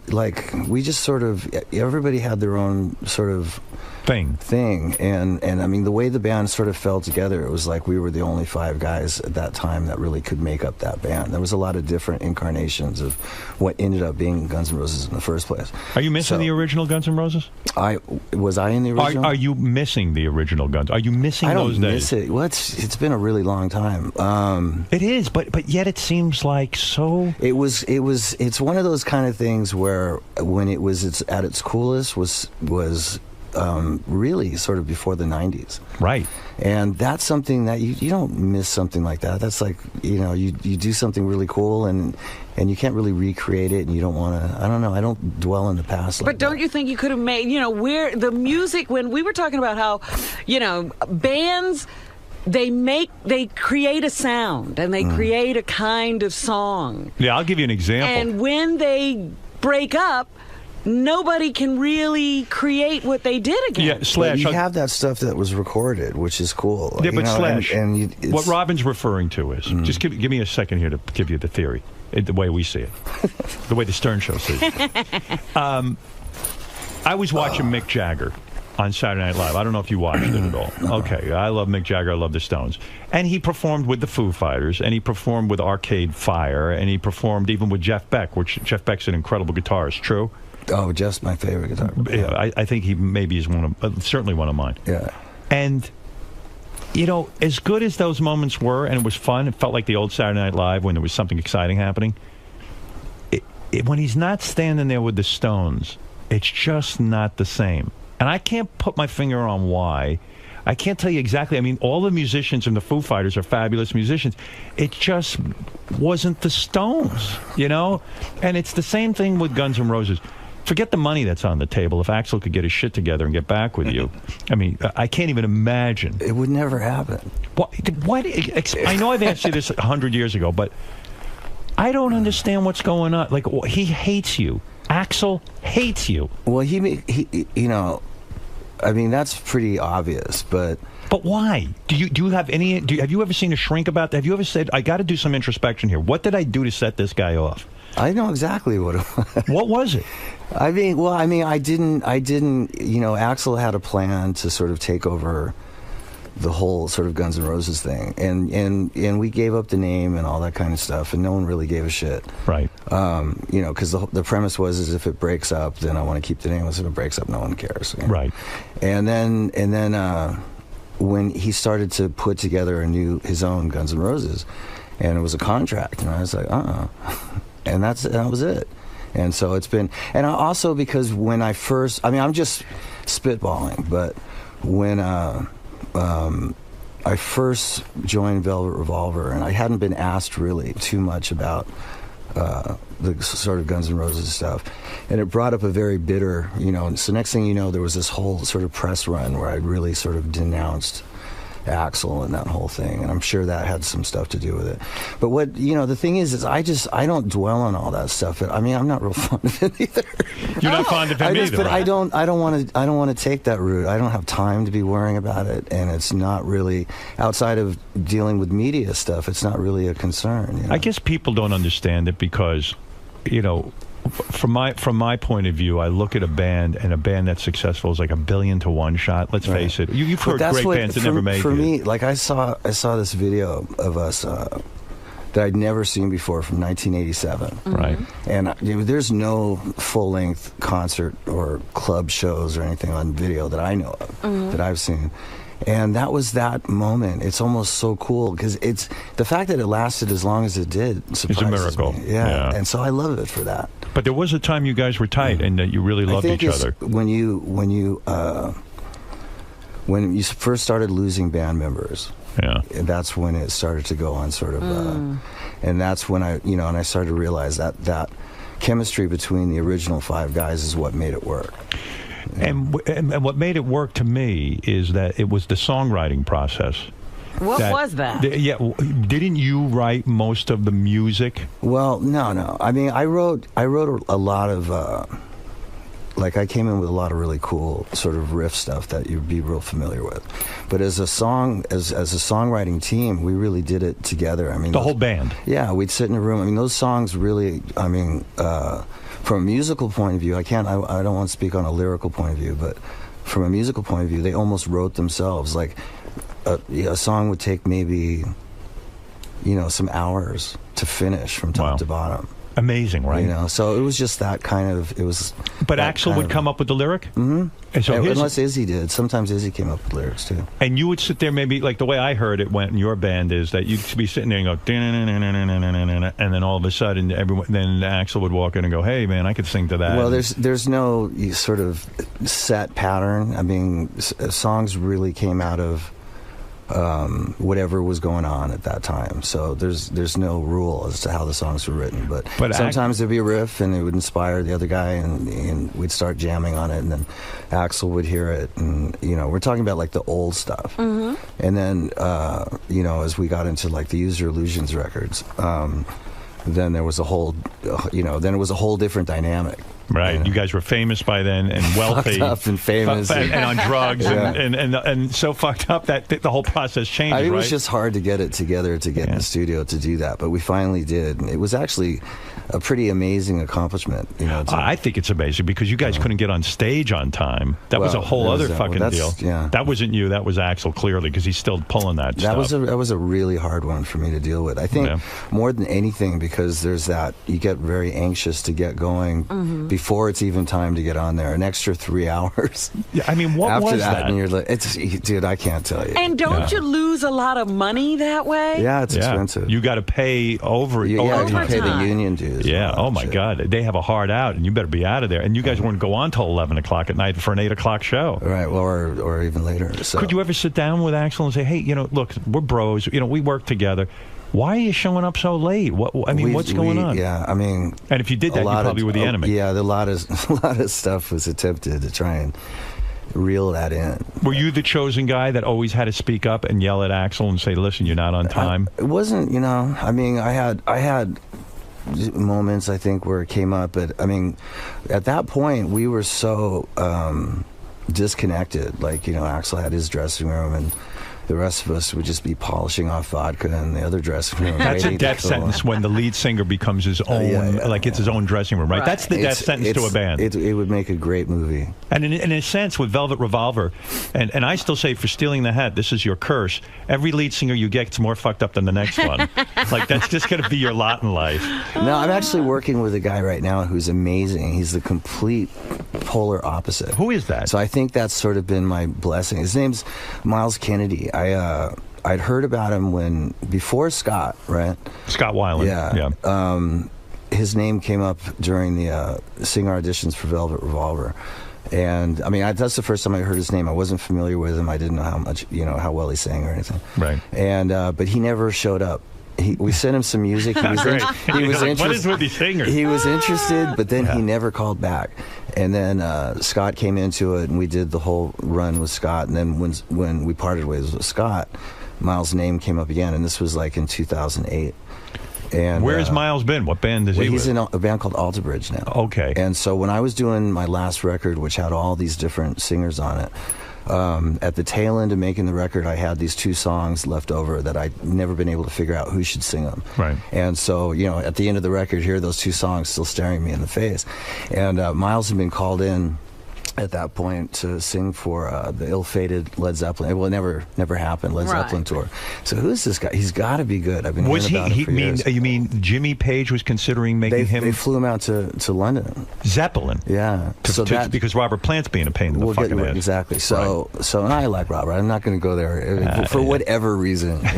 But these lead singers, they won't go along with the game plan. So I heard about that, and I thought, you know what? I'm going to just take a shot in the dark, and I'm going to call this guy. So I called him up, told him what I was doing, and I sent him a demo, just an instrumental. And a couple days later, it came back with an amazing vocal on it. So he lives in Spokane, so I flew him out to L.A., and we met, and he's like just really, really down-to-earth, very unassuming, and he's a brilliant singer. Does it kill you inside that here you are, maybe one of the best guitar players in the world? I'll give you my list later. Maybe one of the best guitar players in the world, and you can't sing your own fucking songs. I could sing. I just don't like singing. But doesn't it kill you that you have to put up with these assholes? Imagine if you could just sing like the way you want it to be. Because I'm so stubborn about the simple fact that I don't enjoy singing. Can you sing fairly well? I mean, I can sing. I have a good rock voice, but I don't like singing. What's the problem? I mean, listen, I don't like doing this, but I do it. Well, no, come on. Come on, I'm being serious. There are days I don't want to do it, but the whole sort of, one of my definite shortcomings, of which I have a few, right, is just communication. I don't like talking. Right. And so, like, in this context, I do it because I'm, promoting and whatnot. Promoting an album. And I do it. So it's part of the gig, and I get through it. But other than that, I'm not a real talkative guy. I don't express my feelings. The last thing that I want to do is emote verbally in song. That's the last thing I want to do. Do you sing backup vocals? When I feel like it. But did you do that with Guns N' Roses? Did you sing any of the background? Here and there, but not on the record. I don't think I sang anything on it. Except for on Use Your Illusions I did, but on the first record I didn't sing anything. I didn't need to. That's amazing to me. With all the crap you've put, I mean, like, not only was Axl Rose a disaster in terms of your interpersonal relationships, Scott Weiland. Look how remarkably entertaining it is. I mean, life's not dull. I quit the band 16 years, almost 17 years ago, and still. Yes, but it was a seminal band. Yeah, but I'm just saying. But what dredged it up? What dredged it up again was this Rock and Roll Hall of Fame. I mean, what ridiculousness! Did you expect Axl to be at the Rock and Roll Hall of Fame? No, not. I mean, I didn't even expect to be at the Rock and Roll Hall of Fame. There was there was a lot of mixed feelings about it. I mean, what is your feeling about the Rock and Roll Hall? Do you think it's stupid? I mean, no, I don't think it's stupid. I think it's a great concept. I think it's a great idea to honor rock and roll. Yeah, I mean, I think that's great. That's killer. But I think the reason for the mixed feelings, more than anything, is who runs it. I mean, there's Rolling very Stone. Expensive tickets involved. Well, I mean, I never paid attention to the Rock and Roll Hall of Fame until 2007. Velvet Revolver played for Van Halen. Right. And that was my first real exposure, really paying any kind of attention to it. And it was like a suit and tie affair at the hotel, Right. And At the Waldorf. Anyway, so and what, when you see businessmen standing there who can only afford, the only guys who can afford to go are these businessmen, you kind of go, wait a second, this doesn't feel very rock and roll. And there was a couple idea? of hip hop guys that got inducted that night and so on. But I mean, Keith Richards was there. Is it good that hip hop guys get inducted, or is it wrong because it's supposed to be rock and roll? Well, I mean, like the Beastie Boys just got inducted, but to me, they're not rock and roll. They're both they do both, So. And it was sort of cool because they're very sort of different. They're not mainstream. But I think your point like is full-on hip-hop. I'm like, how does that? Who are you citing, for example? Because I'm having a hard time. I forgot who it was. Yeah, I can't remember who it was. But was it like Run DMC, or was it? I think it was. No. Hold on. Run DMC? No, because they did Walk This Way. Was it Grandmaster Flash? Maybe. Yeah, it could have been. Yeah, and I mean, he's obviously really influential. But when you talk about the Rock and Roll Hall of Fame, it's those two words at the front, the rock and roll. Which. By the way, you inducted Van Halen, but we didn't induct. Well, you Van played Halen, for them. We played for them. Yeah. Were you shocked at all to see that the new Van Halen tour that was just about to hit the road has now officially been called off yet again? I mean, is David Lee Roth Axl Rose and is Eddie Van Halen you? You know what? I only go. I've been hearing mixed, a lot of different stories about that. What have you heard? Apparently, well, at first it was internal problems, but like what? I don't know. That David and Eddie can't get along with any lead singer. But since then, I've heard that they're just tired. They've been going at it pretty hard since I saw him play in L.A. I don't know how many months ago. So they've been. Yeah, but Slash to book a whole tour. And then just suddenly drop out is very unusual, and also kind of wrong to do to the venues and the fan, right? Well, I don't want to don't put me in the spot. Why? But I want to know your feelings on this because it seems to me this is like Guns N' Roses. Yeah, I don't feel anything in particular about it. It's their trip. Is David Lee Roth the problem? The only person that can explain that reality is those guys. But here's the question: is it David Lee Roth that's a problem? I'm going to say no. Is it canceled or is it postponed? Canceled, I think. That's what I read. But I again, from my mind. Not that it's all about the money, even like wow, if they could just go out for a couple of dates, which doesn't seem like it wouldn't be that bad to do and be fun. And it seems like it's a good job, it's a fun job. And you get millions of dollars. Can't Axl or David Lee or Eddie Van Halen or you put everything else aside? I mean, how much money do you think would be on the table if you had an original Guns N' Roses tour, mainly you and Axl? I've heard a lot of figures being bandied around. They're in the multi-million kind of things. Could you use multi-millions? Sure. Yeah, but not at. It's just not going to happen. It's it not really worth isn't. It. It's not worth it. Had Axl shown up, too many conflicts of interest to it's like. As far as I'm concerned, and this is just sort of my sort of old school naive way of looking at things, but I believe in it, is I was lucky enough. I mean, half the battle is finding something that you love to do. Right. The other half is having a good time doing it, and it was miserable, and I don't want to go back there. I don't miserable. Not the first couple of years, as you say. No, the first 80s. couple of years, everybody pulled their own weight. Right. It was cool. We were all in the same struggle. But the misery started when Success. Axl went into his own dressing room, kind of years. It just got to be difficult, wow. and and people can point fingers. They can say it was my fault. I don't, whatever. Right. It's just it wasn't worth it. Yeah. Have you ever? And I really felt like we'd really run the gamut as far as musically. Yeah, because we really stopped creating anything and being inspired when those Use Your Illusions records were being done. Did you make enough money that you never had to work again too? I mean, between the publishing... That all depends on how much you spend. Well, are you a big spender? I'm not really a big spender, but I do. I have my overhead. But you're a shitty businessman. But my wife's great. Is she? Yeah, she's. Didn't you lose like $500,000? You bought a house and then you decided you didn't want the house, and then you tanked on $500,000, right? That's a lot of money. Wasn't quite $500,000. No, right, I know. But you lost some money on. I lost some money on the house. Right. Yeah, but then I turned around and sold another house and made some money. Money. So you're okay financially. Yeah, I'm not struggling financially. Right. But all things considered, I really try to stay away from doing stuff for money that I don't want to do. When you think about, And unfortunately, all the cool stuff that I like to do doesn't make shit. But have you ever, because I used to read stories about you showing up where Axl was going to perform. Well, no, there was yeah, I heard those too. one time where let's see, I can't. It's like 2001 2001. Yeah. And I went to a gig in Vegas because I'd been there prior to that, and I'd seen an ad at the hotel for a gun show. Right. I thought this would be interesting, and then I get there, and there's been strict whatever to keep me out of there. And then I just and at that point I haven't paid any attention to it. When they tell you can't go, is that when it kicks in? You go, I'm getting in there. I was just like, are you kidding me? And I was with I think we were married at that point. Yeah. And we just just went to another hotel and partied, and that was that. But is it a weird experience to see a guy playing your guitar licks with your former lead singer? Like, it's almost like a tribute band in a sense, because those are your licks. You see, to me, what makes you a great guitar player isn't getting up every night and performing those things. It's actually flattering. Is it? Somebody has to go and do all that. And really, realistically, I'm just happy he's happy. It's not weird for you? Like, if I was in Led Zeppelin... I've never actually seen it, though, or heard it. I know of it, but I don't follow it. Because you didn't get to see the show that night. Right. Right. They threw you out. Is it embarrassing to get thrown out? That was 18 guitar players ago. Right. But is it embarrassing to get thrown out? I mean... It wasn't. Well, I mean, these guys wouldn't let me out of my room. Right. And they were apologizing. So we were told to do this. We think it's really stupid, but... Was it embarrassing? Not really. Yeah. It was like, actually, I think it was sort of like, really, it's that big a deal. What makes you a great guitar player, to me, is not necessarily the fact that you can get up and play your own songs on a stage and do it well.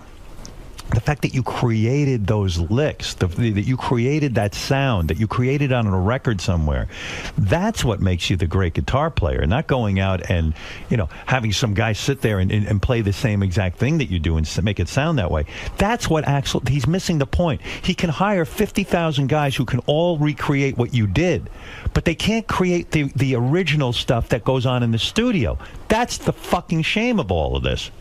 Now, if I could sit down with you fuckers, I would explain to you this, and I'd get you all together, knock your heads together, and get this thing going. Good luck. I could. You want me to do it? I don't think anybody cares enough. I care. I know, but You don't even care. Well, if you don't care, forget it. Then I don't care. I mean, but look at your history for a second. So then you leave this fucking Guns N' Roses. And the coolest band in the world, even the logos and everything else, just cool. Every kid wanted to tattoo it on themselves. Then you hook up with this guy from, what's his name? Stone Temple Pilots, Scott Weiland, who I know. And here we go again. You say, I believe, that wasn't even fun. Like, at the time when I saw you with him, you were like, yeah, man, this is great because you're trying to sell it. Yeah. But it was horrible too, right? Yeah, that was, all things considered, that was something that I think we knew going into it, what we were getting into. That it was going to be a disaster? We just wanted to play, Right. And it was me and Duff and Matt, and just like, we had done this gig where it was a fundraiser for a friend of ours that had passed away. Yeah. And so the guys from Buck Cherry, Steve Tyler, Cypress Hill, Duff, Matt, myself, all got together and played that night. And Duff called me up the next morning and goes, that was a kick-ass gig. We should do something with it. And it was very inspiring. And I was actually about to put together a solo project at that time. I was sort of do what I'm doing now, and I started piecing it together then.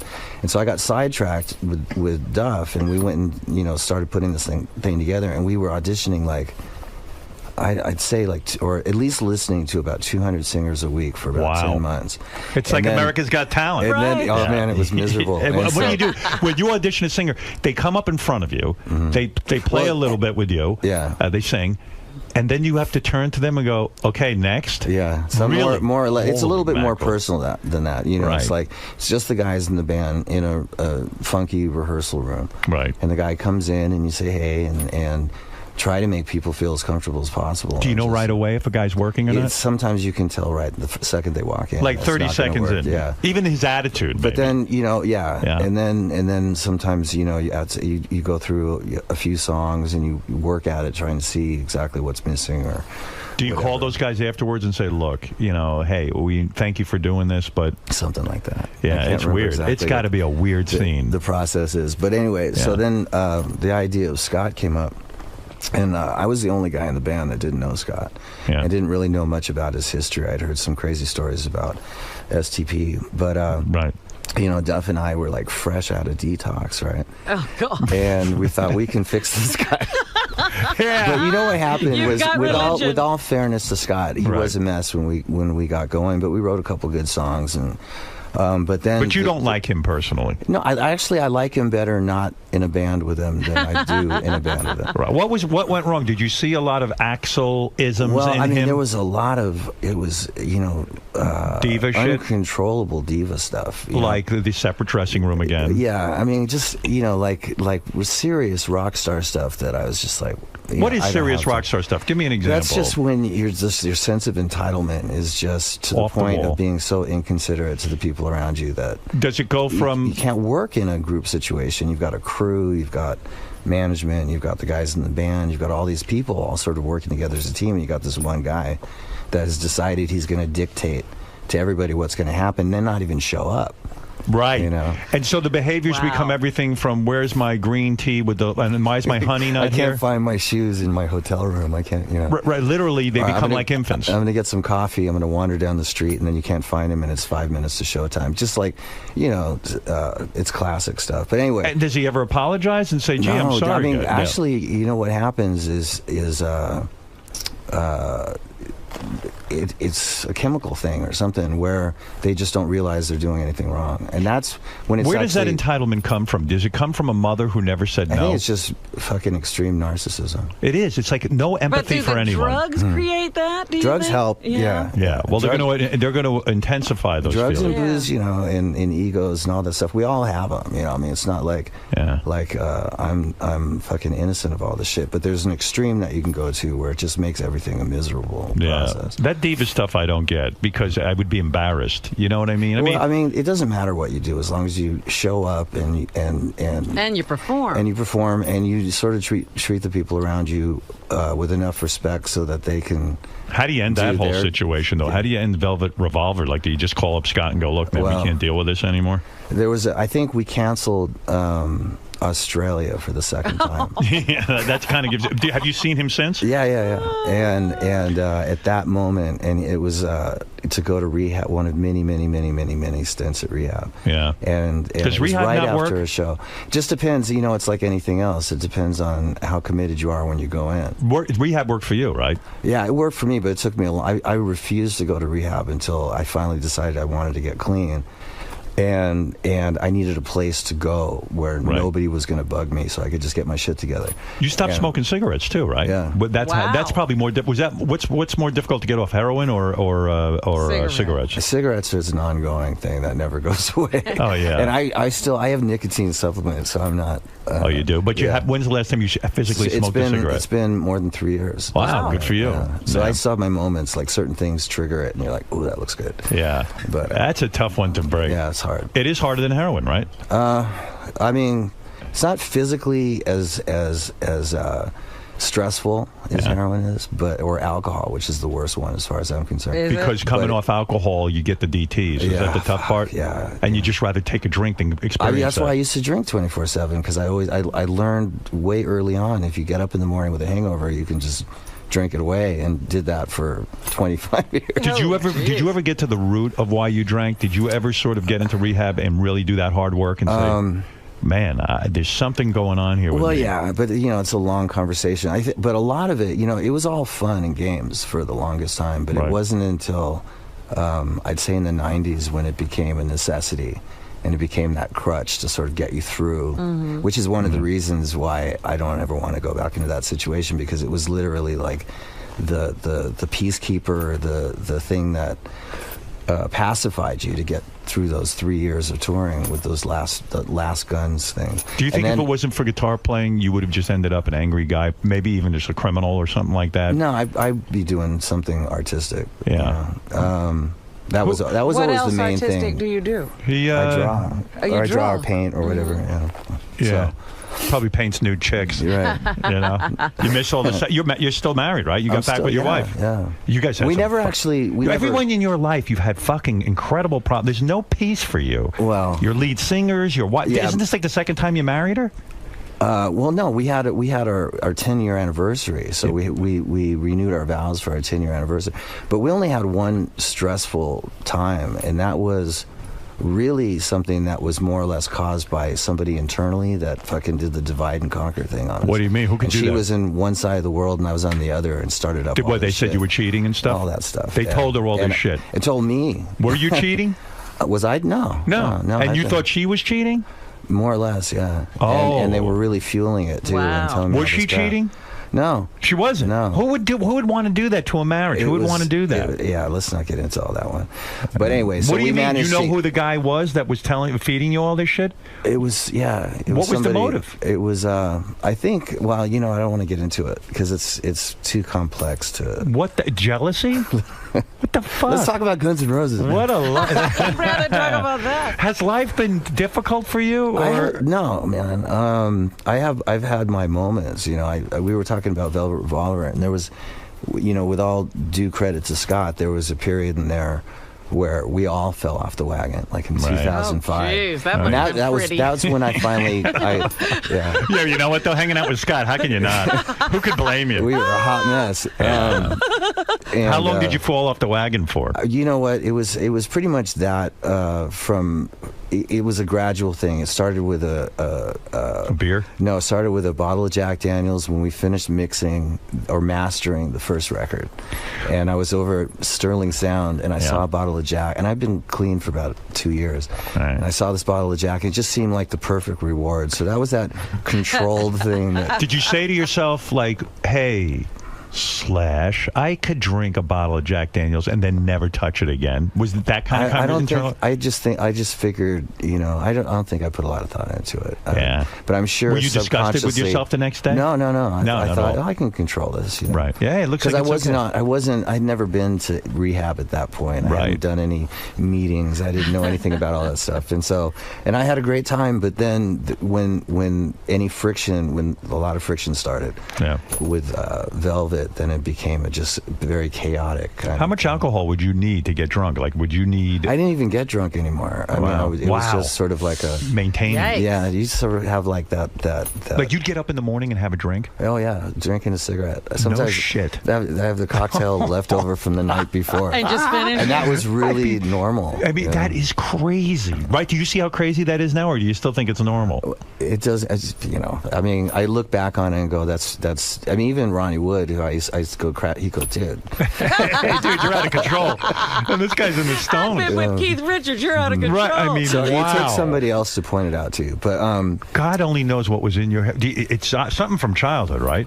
well, I mean, you know, I come from a drinking, like my whole British side of my family. My dad was a pretty good drinker. I still love that your mom was dating David Bowie when you were a kid, and like you used to see him in the morning. I love that. Looking back on those guys, they had some pretty extreme shit going on. Have you seen Bowie at all, like recently? I haven't seen him. I talked to him a few years ago. Is he so proud of you? Did he recognize at the time when he was living with you and your mom? Well, did he recognize you were a great musician? We had a bad experience where he went to a gun show in L.A. What happened? And Axl berated him. And Whoa. David was with my mom, and for some reason Axl got it into his head that he was after Aaron.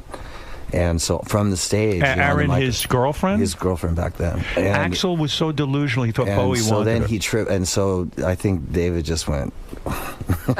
Was David backstage when he got berated? He was in the balcony in the front of the stage. And so from the stage, Axl was berating Bowie. And what did he say to Bowie from I the can't stage? remember, but whatever it was awful. he genuinely felt threatened. And Wow. So it was a very uncomfortable kind of And isn't thing. Bowie one of the greatest artists we have? He's great. He really is. He's phenomenal. Where is he now? You don't want. What is He's he fat. doing? He doesn't want to be seen. No, That's what I heard. Last I heard, he was working on a movie or something. Have you seen him? I heard he got fat and he doesn't want anyone to see him. I haven't seen him. But I mean, mean, who knows? Well, I mean, it's crazy. He's got to come out and say hello to So how are you doing?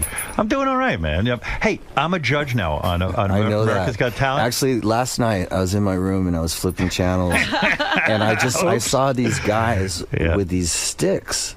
Right.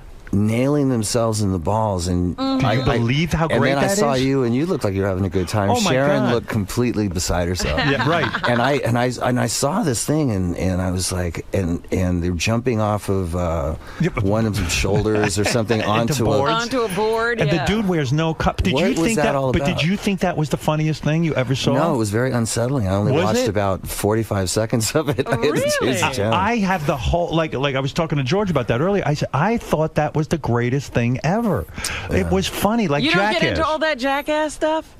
You know, it reminds me of my BMXing days. And It's a Yeah. little unnerving. I went to go see the first Jackass, and I remember sitting there going, God, that reminds me when I was like 15 years old, 14 years old. What do you think But of? I mean, you must be an Aerosmith fan. I can't imagine you're not. I knew this was coming. Well, I'm kind of curious. When Steven is now a judge on American Idol, and he's also doing Burger King commercials, That's crazy. is that crazy to you, or Well, how do you feel about it? Well, the Burger King commercial doesn't faze me now because he'd already done the American Idol thing. Right. And I think initially when he signed on to do American Idol, I'm a huge Aerosmith fan and friends with all those guys. Right.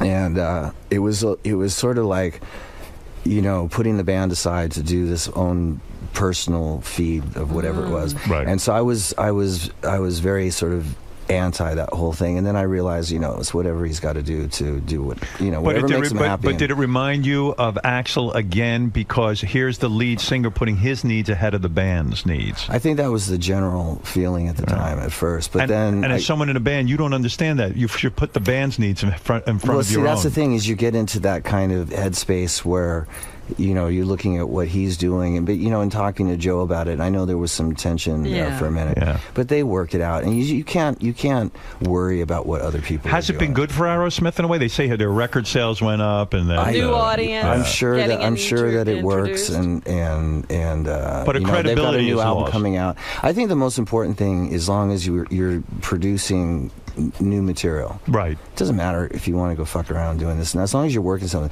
The thing that bugs me is just getting, you know, in this day and age right now, the big thing is just getting famous for absolutely nothing. Yeah, you mean these kind of shows do make you famous for not having, you'd be the first one to say, you know how much hard work we put into Guns N' Roses. Like before you guys popped, you were hanging around in the shittiest places. And practicing. still, I mean, there's always like you know, work going on as far as like producing new material and this and that and the other. And so no matter how visible you are, as long as you have something that's going on to back you up. But if you're just walking around looking for, you know, attention and you're not promoting something, you're just, hey.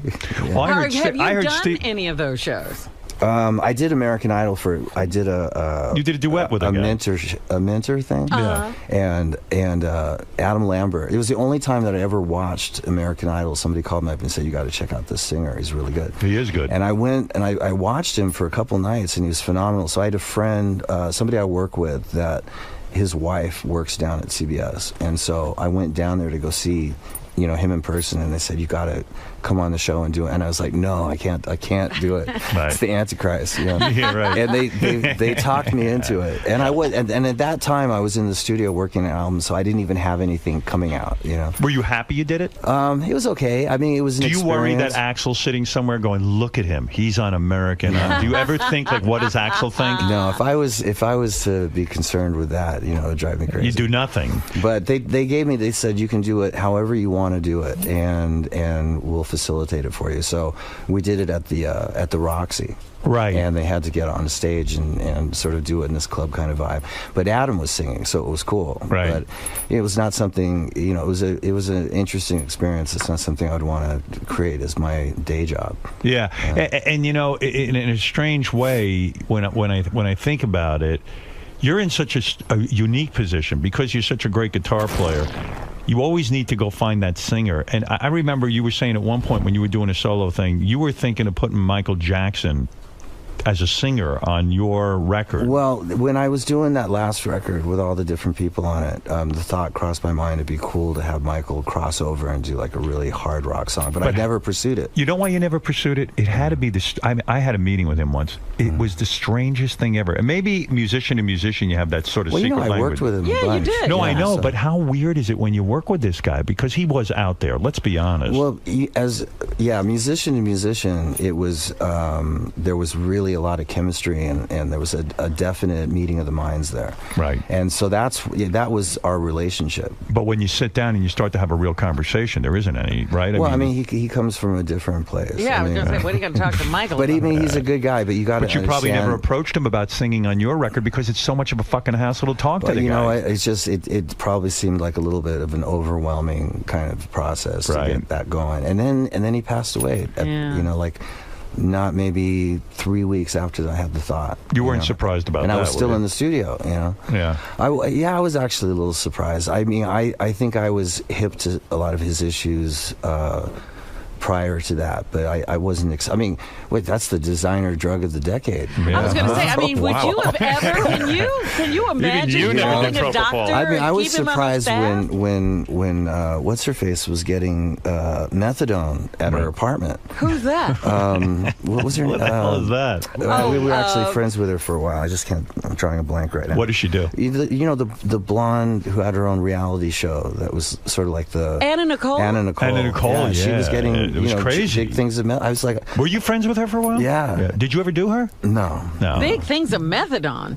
Yeah, she had in her refrigerator. She had these. Were you jealous? A little bit. I was like, I never got that crap. Did you? You know, it's often been painted that the end of Guns N' Roses and that era of music was over because of bands like Nirvana. Did you guys hate Nirvana? Did you hate what they were about? Yeah, no. I mean, Nirvana was great. I think that. But they were critical of guys like you. They're like, well, I mean, yeah, they were. I mean, I really, with all due respect to Kurt and Courtney and all that, there was some issues that happened having to do with Axl that I felt like they were totally right.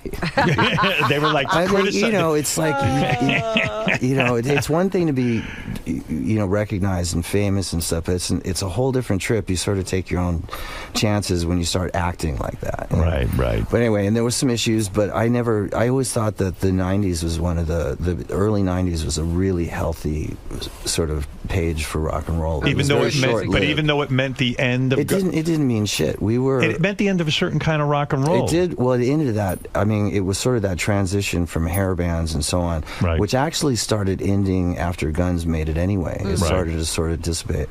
But when they came in, there was a new thing going on. But we were still playing stadiums, and if we stayed together, we would have just And you agreed with the criticisms that Nirvana was making about Axl. Well, there was. I remember what was going down, and you know, those criticisms were like, you know, I mean, all things considered, I sort of agree. You know? Yeah. But it's crazy, man. But anyway, but that was a cool period. So, but I don't think that it had.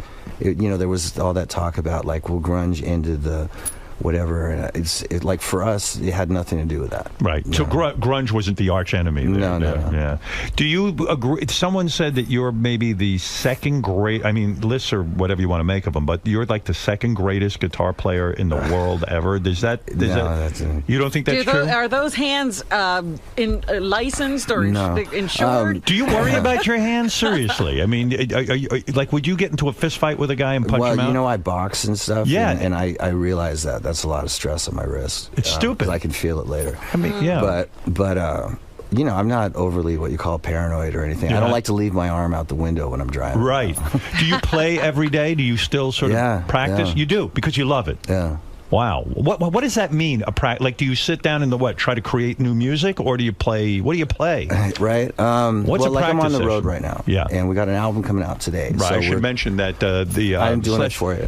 The new album is called Apocalyptic Love. Yeah, he's not here for his health. Apocalyptic Love is in stores now, and there's going to be a whole bunch of Slash tour dates. You can go to slashonline.com. You'll be with your new singer. Right. Yeah. So when I'm on the road, you know, I write in my room. Yeah. When, you know, after shows and stuff, and then in the dressing room I practice, and then we go up and play, and that's the best practicing because there's a lot of improvising. In your dressing room, you practice with your band? No, just by myself. By yourself. And what do you do? You go through the whole set list? And No, you just warm up, and you know, if you got some ideas, or you just sort of noodle around. Who's your favorite guitarist in the world? Is we it were talking Jeff about Jeff Beck. He's the guy that has consistently been the most inspiring. Was Hendrix an inspiration? Yeah. Had to be, right? Yeah, Hendrix. I mean, all those guys. All those guys, yeah. Clapton, Page, yeah. Keith Richards, Mick Taylor, Ronnie Wood.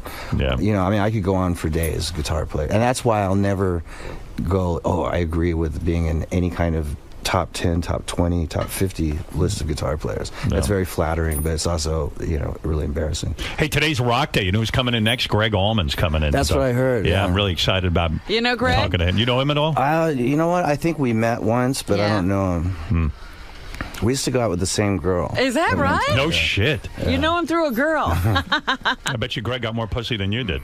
And you got a know lot. what? I'm not going to argue with you. I mean, Greg's the man. I bet you Greg drank when he got up in the morning, too, just like you. God. You two should go bond. He drank right through a liver. In fact, don't even talk to Greg because you are easily influenced. Right. You know what I mean? Your sobriety is a little tenuous. I love seeing you. It's good to see you, man. Good seeing you, too. Yeah. Fun conversation. I wish you the best of luck. The new album is called Apocalyptic Love. Very difficult for a young man like myself to say. And also, Slash's tour dates. Go see Slash. It's what is it? SlashOnline.com, I guess. That's the place you go and you get all the different dates. It's great seeing you. Really good to see you. This place looks great. I don't know if it's different than the last time I was in here, but I don't know. Nice to see you too. I've seen you a couple times in passing. Yeah, we've run into each other out there. Yeah. Now, how'd you miss banging Robin? I don't understand that. He was busy. He banged right past me. That's right. Yeah, he banged right past you in the room. Well, look, Slash, I don't know when I'll see you again. At some point, but let's hope we run into each other. Yeah. You know, I'm a party animal, so I'm sure we hang out at the same time. I'm going to come down and see you on the set of America's Got Talent. You know when you got to come? We're going to be doing some live shows. I want to see what competes with the guys beating the shit out of their balls. No one. I think those guys are slam dunk winners. I mean, I can't believe was that tuned a talent? Out. Yes, it's a talent because he makes you laugh. There was three of them, right? There was three guys, and then one guy. It takes two guys to pummel the other guy's And then ball. Nick, if you stay tuned, Nick kicked the guy in the nuts. I should have stayed tuned. It was very unsettling. I don't want to ruin anything, but in the finale, he cuts off his penis. Yeah, right. It's a laugh a minute. No, Sharon doesn't. Sharon circumcises him. All right, listen. All good things have to, come to an end. All right. The great, the one and only Slash. Good seeing you. Good seeing you too. I can talk about. I can talk about. Yeah. I Good to meet you. Nice to meet you too. I can talk about bands and lead singers every day. I know. Oh God, those dynamics are crazy. I was sitting in the green room and they turned up the volume and I was like, oh, we're gonna talk about this. Because all I want to do is just get away from that. But everybody can't get away from it because it's going to be endlessly fascinating to people because. You were fantasy, so successful. But the fantasy is that everyone wants to be in a great band. Yeah. And then the fascination is, well, how can that go wrong? It can't possibly You know happen. what? At this point, it's like if it were to get back together, it would last for like 5 minutes. People are like, oh, okay. So the fascination is with the fact that it won't get back together. Yeah, you're right. Yeah. You're right. You got it all figured out. It's really good to see you. All right. All right. Take care. Thank you. Slash, before we went in, you mentioned the fear of the unknown when you go to the Howard show. I mean, you don't know what he's going to say next. You don't know what he's going to ask. Were there any questions in there that really took you off guard? The majority of the first half of the interview was sort of like, oh, great, yeah. I saw you try to turn it a few times. I How did, are you actually. doing, Howard? It was funny how easily manipulated Howard could be subject matter wise, because I did change the subject a couple times and we get on a tangent. Of course, he'd bring it back eventually. Well, you knew inevitably he was going to ask you about the Axl stuff, given the recent. No, I knew because before I went in there, I heard him talking about it before I came in. That's what he was going to ask me, so I was prepared. Are you tired? Are you sick and tired of answering things about that guy? I'm sick to death of it. Do you wish he'd come here and sort of get grilled and have the balls to do what you do? Give a hot fuck, really. Right. All right, man. Apocalyptic Love. Good luck with that, man. Thanks, man. Cheers. Cheers. Well, fabulous you last night. Did you watch? I did indeed. I had a feeling you might be glued to your TV. I felt so the pain you felt when that little boy started crying. It was the worst. I know exactly how you must have felt because I remember when I was reading to my grandniece. She was about 4 years old then. And one of the characters in the story I was telling her about died. And she said, "She died?" And I looked at her, and her eyes were welling up with tears. And I felt so... Did you tell her to toughen up? No. I felt so vulnerable It's a stupid story, and helpless, Yeah, So no. I know exactly how you must have felt. Oh, it's so crazy, too. Well, first of all, there's an article in the New York Post about this, that the kid and the family were confused because I was on stage and I said, did you see it at all, Robin? Yes, of course. Yeah, so I said, you're going to Vegas, because I was like, no way I'm breaking this kid's heart. You're trying to stop those tears under any circumstances. Yeah. And so afterwards, the producers came and they said, Howie and Sharon, how do you vote? And I said, what do you mean? And they go, well, they have to vote too. Yeah. I go, oh, that's right. They're on the show. Right. It's not just your show. Right. And so Sharon and Howie voted no. And their feeling was, look, he wasn't that strong, and no sense in bringing him. You couldn't drag him through another rejection. And so they told the kid afterwards, look, you're not going to Vegas. Just because Howard said he wants you to go to Vegas doesn't mean that you automatically go through. There are rules to the thing. So it said in the New York Post today that the family was confused. Well, they are a confused family. Well, I don't know the family, but I'll tell you what. They sent their kid out there thinking he could rap. They're confused. Right, yeah. Well, let's go to Jeffrey in Scranton, Pennsylvania. Hi, Jeff. Hey, Howard. I just have to say it's great to hear George Takei this week. He's a welcome addition every time he's in. But, I watched AGT with my wife last night. We went from total amazement with the dog act. We were actually at that show in New York. That was the first show you guys taped. And then we went to, we were both crying with that 7-year-old. And then we're in total You were crying? amaze. I mean, my wife started crying, and I looked at her, and I started tearing up. I'm like, what are we doing? And and then you went up there, and my wife... You know what's weird? I'll tell you a memory I have of hugging that kid. Uh-huh. I went up on the stage, and the first memory I have is that I somehow ended up on the stage. I don't even remember getting out of my chair. You just went up there. Yeah, because I really was upset that he was crying. I don't feel bad about buzzing him. That's the show, and the kid was not good. But you did cave. You lied to the kid. Yeah, I did. I did lie. You're the greatest rapper in all. In fact, none of those rappers are as good as you that I've heard. Yeah, and he was like, that's right. I mean, I didn't know what to say. I just felt awful, okay? And the other thing I remember, and this kills me, when I hug, I had daughters, and my girls are grown now. They're grown women. But when I hugged him, I felt like, I was like, oh my God, hugging this little boy made me feel so, it was a feeling I couldn't remember. It was when your little girls were little girls. Yeah. I don't even remember that. And it was like, oh my God, he's such a little boy. My arms around him. It was like it told you what a little person this was, and not how fragile and how tiny he was, and I just melted when I hugged this kid. I just wanted to protect him, and if I ever came close to ever wanting kids again, it was in that moment. Oh my God! Yeah, it really was that profound for me. Wow. Yeah, I was like, oh my goodness, this little boy. Did the feeling pass? Oh, yes, rapidly. No, I came to my senses, but it touched me. It was a touching moment. Yeah, it was not a phony moment because there was no time to sort of calculate it. I just went up there, and I remember I still can feel him in my arms and hugging him and feeling like, oh my God, it feels so good to hug this little boy. We felt your helplessness and your vulnerability. Well, they didn't even show you. I then went down on the floor and started banging my head into the into the floor. They didn't show that, right? Do you remember that? Oh yeah. Yeah, I mean they cut out a lot of stuff. It was. We didn't see that. I was like, the whole theater, everything stopped. Yeah. Because this little kid fell apart. And he just ran up to the stage and dropped to his knees and started hugging him and talking to him to make him stop crying. Yeah. And everybody was everybody felt the same way. Yeah. We all felt for Howard. that child. Oh, man. We were all like, oh. Yeah.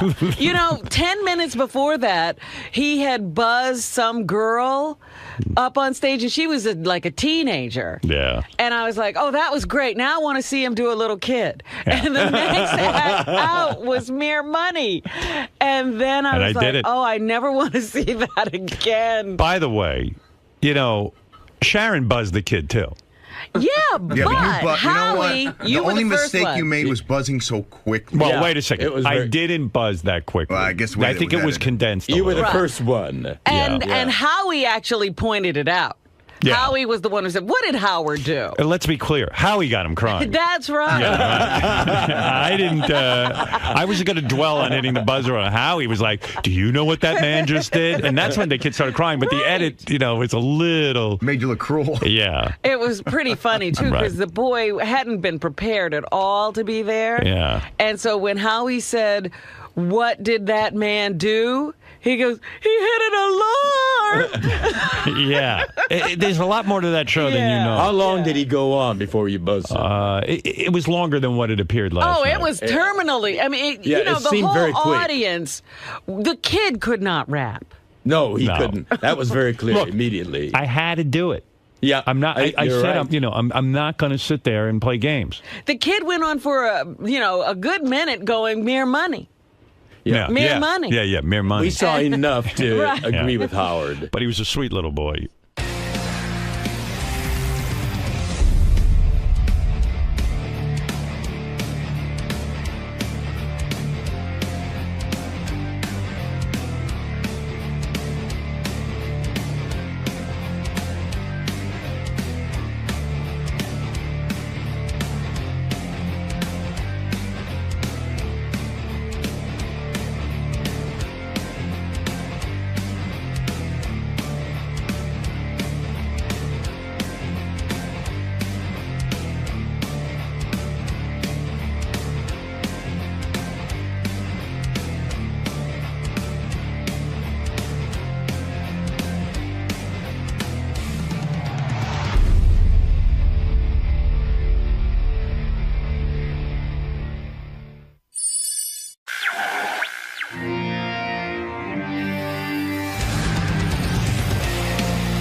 Hey, guess who's on the phone? David Hasselhoff. David Hasselhoff, formerly of Baywatch, formerly of Knight Rider, and formerly of America's Got Talent, which is a gig I can't believe. Hey, David, how are you? I'm formerly of everything. Yeah, where are you, by the way? I'm formerly in L.A. Oh, you're I'm in L.A. in my home, getting ready to fly to New York to race in the Gumball Rally. You're a fascinating guy to me. I could talk to you all day. I'm trying to figure you out. I'm trying to figure you out. Well, feeling is mutual. I mean, first I do Baywatch, then you do Son of a Beach. Right. And then I do America's Got Talent, and then you replace me on America's Got Talent. Why do you keep taking my franchises? First of all, I didn't replace you on America's Got Talent. I replaced Piers. Howie replaced you. How can you replace Pierce? I have said, did you, be honest with me, because you're a pretty honest guy. You wrote a book about everything in your life. You wrote a book about your problems, with alcohol and everything else, which is honest. But why, in God's name, would you walk away from America's Got Talent, or were you canned? I kind of didn't walk away. It was just more of a negotiation thing, and it was 4 years. I was sitting next to Pierce Morgan and butting heads, and you'll find out. It's a lot of work. No, it is a lot of work. You travel around the country, and you listen to people whistle through their noses, and after a while you say, I'm watching my life go away. And, it's more fun to be on the radio and be on stage and be judged than it is to try to sit there and make up some nice way of telling this person they should be in a mental institution. But wasn't there, like for you, it's such a high-profile gig. And in a sense, you don't have to sit there and memorize a script. You don't have to sit there and work out a whole thing with a bunch of actors. Right. I just thought it was like a perfect high-profile gig for you. Puts you on the map, puts you in America's consciousness. Right. But I also understand what you're saying. I mean, it is a huge time commitment. Oh, my God, man, you're all over the country. I mean, it's fun. It's fun for... if you take your wife or your girlfriend or you want to party and stuff, but my God, after 4 years of the same thing, and also it just wasn't fun sitting on the panel. It would have been great fun sitting next to you, dude. We would have had a blast. But after butting heads with Pierce and threatening to kill him on the air, I finally said, I can't take it any longer. So. Yeah, because you're at least your on-air persona is one of like Mr. Nice Guy. I mean, the David Hasselhoff brand, if you will, is Mr. Nice Guy and a likable guy. And so, the thing with Piers seems to have been really contentious. I mean, it was no joke. You hated him.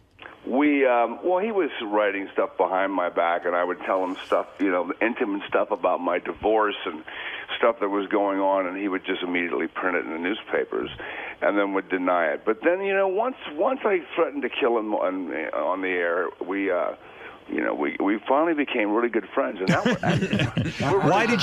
Why did you threaten to kill Piers? And believe it or not, now that I'm part of the show, you do get into these really angry battles with your fellow judges sometimes about which talent should go through. I know it seems kind of silly, but you do have your favorites and you do defend them, right?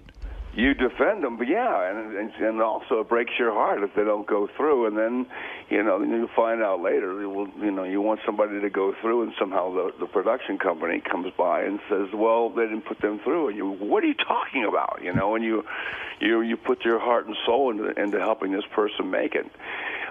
You once threatened to headbutt Piers Morgan on the air. That was what it was, right? You said, "I'm going to headbutt you." Yeah, but then I changed it to we got to stop butting heads. Did you come to the point that you want? He said, "Dude, you can't threaten to kill me on the air." I said, "Buddy, I swear to you, you call me out again, you embarrass me one more time, I have no problem spending the rest of my life in prison." But David, what did he say to you to cause you to actually want to physically hurt him? Basically, we had agreed that year that we were going not to pass the talent through on heart, and we weren't going to call each other out. We were going to have fun, and it was not going to be nasty. And so immediately he went for the jugular and called me out and said, I'm going to put you guys through because I have heart and David Hasselhoff doesn't, and I want to put you through just spite David Hasselhoff. And it was just kind of an agreement before the year started that we were all going to have fun and not call each other out. And so he called me out, and I called him out. But then after that, we laughed about it and became very good friends. And he, I've hung out with him, and his kids have come to my show at the. Yeah, but how could you?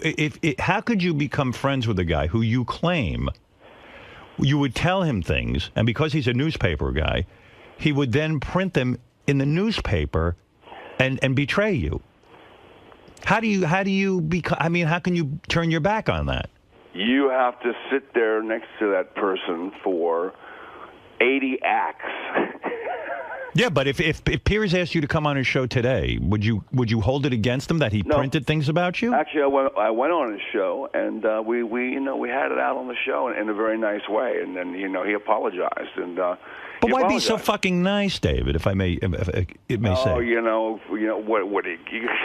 No, I mean, if I tell somebody, you just got to get on with life, because life isn't fair, man. Just get on with it. But wait a second. If I'm sitting with a guy in a privacy, we're working together, and I tell him, hey, listen, my marriage is in trouble or something like that, or hey, I had a run-in with my kids or something, and I was, confiding in him because we spent so much time together, and then the next day I read it in the newspaper, I could never forgive that. I honestly could not. Oh, come on. You did that to me, and I forgave you. Bullshit. Yes, you did. You said something about me on the air that was in confidence, and I called you up off the air, and you said, hey, buddy, I'm sorry. You did? A joke. Yeah. What was it? I don't remember. I don't recall anything like that. I don't recall hardly anything in my life.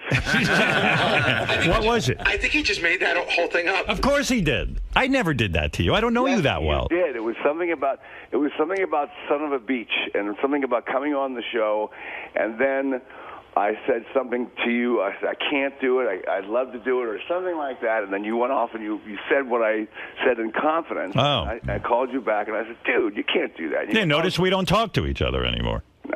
You did the right thing. You got rid of me. And no. So when do you start, or have you started? Oh, bullshit. You know you watch. I don't watch. You think I watch this You show? are so full of it. Man, I'm too busy living life. I don't watch life. Dude, I am do like the greatest judge ever. What are you, crazy? You know, I'm actually want to watch the show to see if you can get away with saying and doing anything, because No, it's a family show. It's a family show. No, listen, unlike you, I happen to love America's Got Talent. I love the show. I love the show too. I just came back from a year on Britain's Got Talent. I was all over Britain, so I replaced Simon Cowell in London. But did you get fired from that? No, I made a 1-year deal with him. Right. So when he came back, there's no way he wanted to put me on the show with him, because I'm 2 feet taller and you're too good looking. And I'm I'm going to kind of take away a little bit of the focus. But I have There is a legendary story about you on America's Got Talent that I heard while I was there, and you got to tell me if it's true. That the producers got mad at you one time because you showed up on they were taping all day, and you showed up on a lunch break and you went out and got spray tanned to the point that you were almost orange. And they freaked out because they were like, we edit the show together, and now it's obvious. It's like if you had changed your clothing, that your spray tan caused all kinds of commotion. True or false? False. True. It's not true. You know what? I know it firsthand. It was a true thing that Pierce Morgan absolutely ran with, because I said, I went out and got a spray tan at lunch, but I didn't come back orange, and no one said a damn thing about it. He just ran with it. He ran with anything he wanted to do. That's the way he works. Yeah. So just be careful. Well, I don't work with him, so be careful. Has he been on your show? Yeah, he's been. I like Piers very much. I thought Piers was a really good judge on America's Got Talent, actually, and really, honest to God, we're very good friends now. And I go to London for almost a half a year. I do these things called pantos, which is like a send-up of Peter Pan. I play Hoff the Hook, and I make a lot of money over there, and do a lot of television shows. And so his kids and I hang out together. So he's been a real stand-up guy with me. And he was always, you know what? I judge a person in the end on the way they treat my children. And he was always really kind to my kids. So once we got over the headbutting incident, and, we're fine. Is that my dog? Yeah, that's your dog. Okay. What do you have, one of those little dogs? It sounds like you have a little tiny... I've got 7 dogs and a pig. No kidding. Isn't that annoying to take care of? Very. Yeah, I mean, that's a lot of work. Do you do that, or you have someone taking care of all that? No, I do most of it. Are you worth $110 million? That's the figure I've heard about you. No, more. Are you worth more? More. Is it because you owned Baywatch and you owned Knight Rider? I didn't own Knight Rider, no. In fact, Knight Rider I brought back to NBC and to develop it, to be in it, and they kicked me out of it for some reason. But you owned Baywatch. I owned part of Baywatch, yeah. And we brought Baywatch back because it was off the air, and because of the success of Looking for Freedom, the song I did in Germany. The Germans said, "Can you bring back Knight Rider?" I said, "No, but I have a new show." And they said, "Does it have a car?" I said, "No, but it's me running down the beach in slow motion with beautiful women." Is it true? Is it true though that you're trying to bring Baywatch the movie and Knight Rider the movie, and that you have to acquire the rights to that thing? The Baywatch movie right now is in the hands of Imagine. They own it. I have no idea what's going on. Are you in it? I have no idea what they're going, whether they're going with as a joke or as a real show. But I am right in the middle of the runnings with the Weinstein Company with Knight Rider, because I'm doing Piranha 3 Double D, and one of the reasons I did Piranha 3 Double D is because I lost the rights to Knight Rider to the Weinstein Company. What is Piranha 3 Double D? Huh? What is Piranha 3 Double D? You mean the Piranha? You're in the Piranha movie? Yeah, it's coming out on May 29th. And It's flesh. Well, I kind of compare it to like there was Citizen Kane, 2001, A Touch of Evil, The Seventh Seal, and now. Hoff, wait a second. Are you annoyed with your career in the sense that Baywatch was kind of light fluff and so was Knight Rider and Piranha 3D is kind of a fun fluff movie, right? Do you ache for a serious part? Does the Hoff need one serious part to prove to people that he is a serious actor? No, I've had those parts. I mean, I did. I had a great role as Nick Fury, and I was sad that didn't continue on because I loved playing that role. Why didn't that work? I don't know.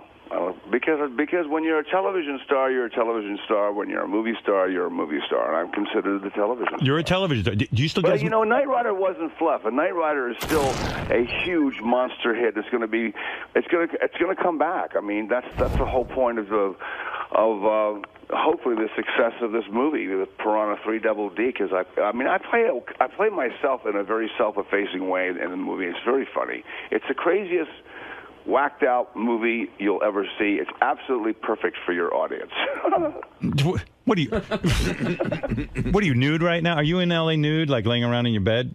No, I'm packing because I'm getting on a plane to fly to New York in an hour. And who's that broad you're with now? I mean, you are unlucky in love, right? Oh my God, she's beautiful. Are you unlucky in love? Unlucky in love? Yeah, I mean, you've been through how many divorces you've been through? 2. 2. Yeah, but no. I just married The Exorcist. Right. That was your last marriage. Yeah, and the first one was the first one was even more weird because when she left me, she married a guy named Michael Knight.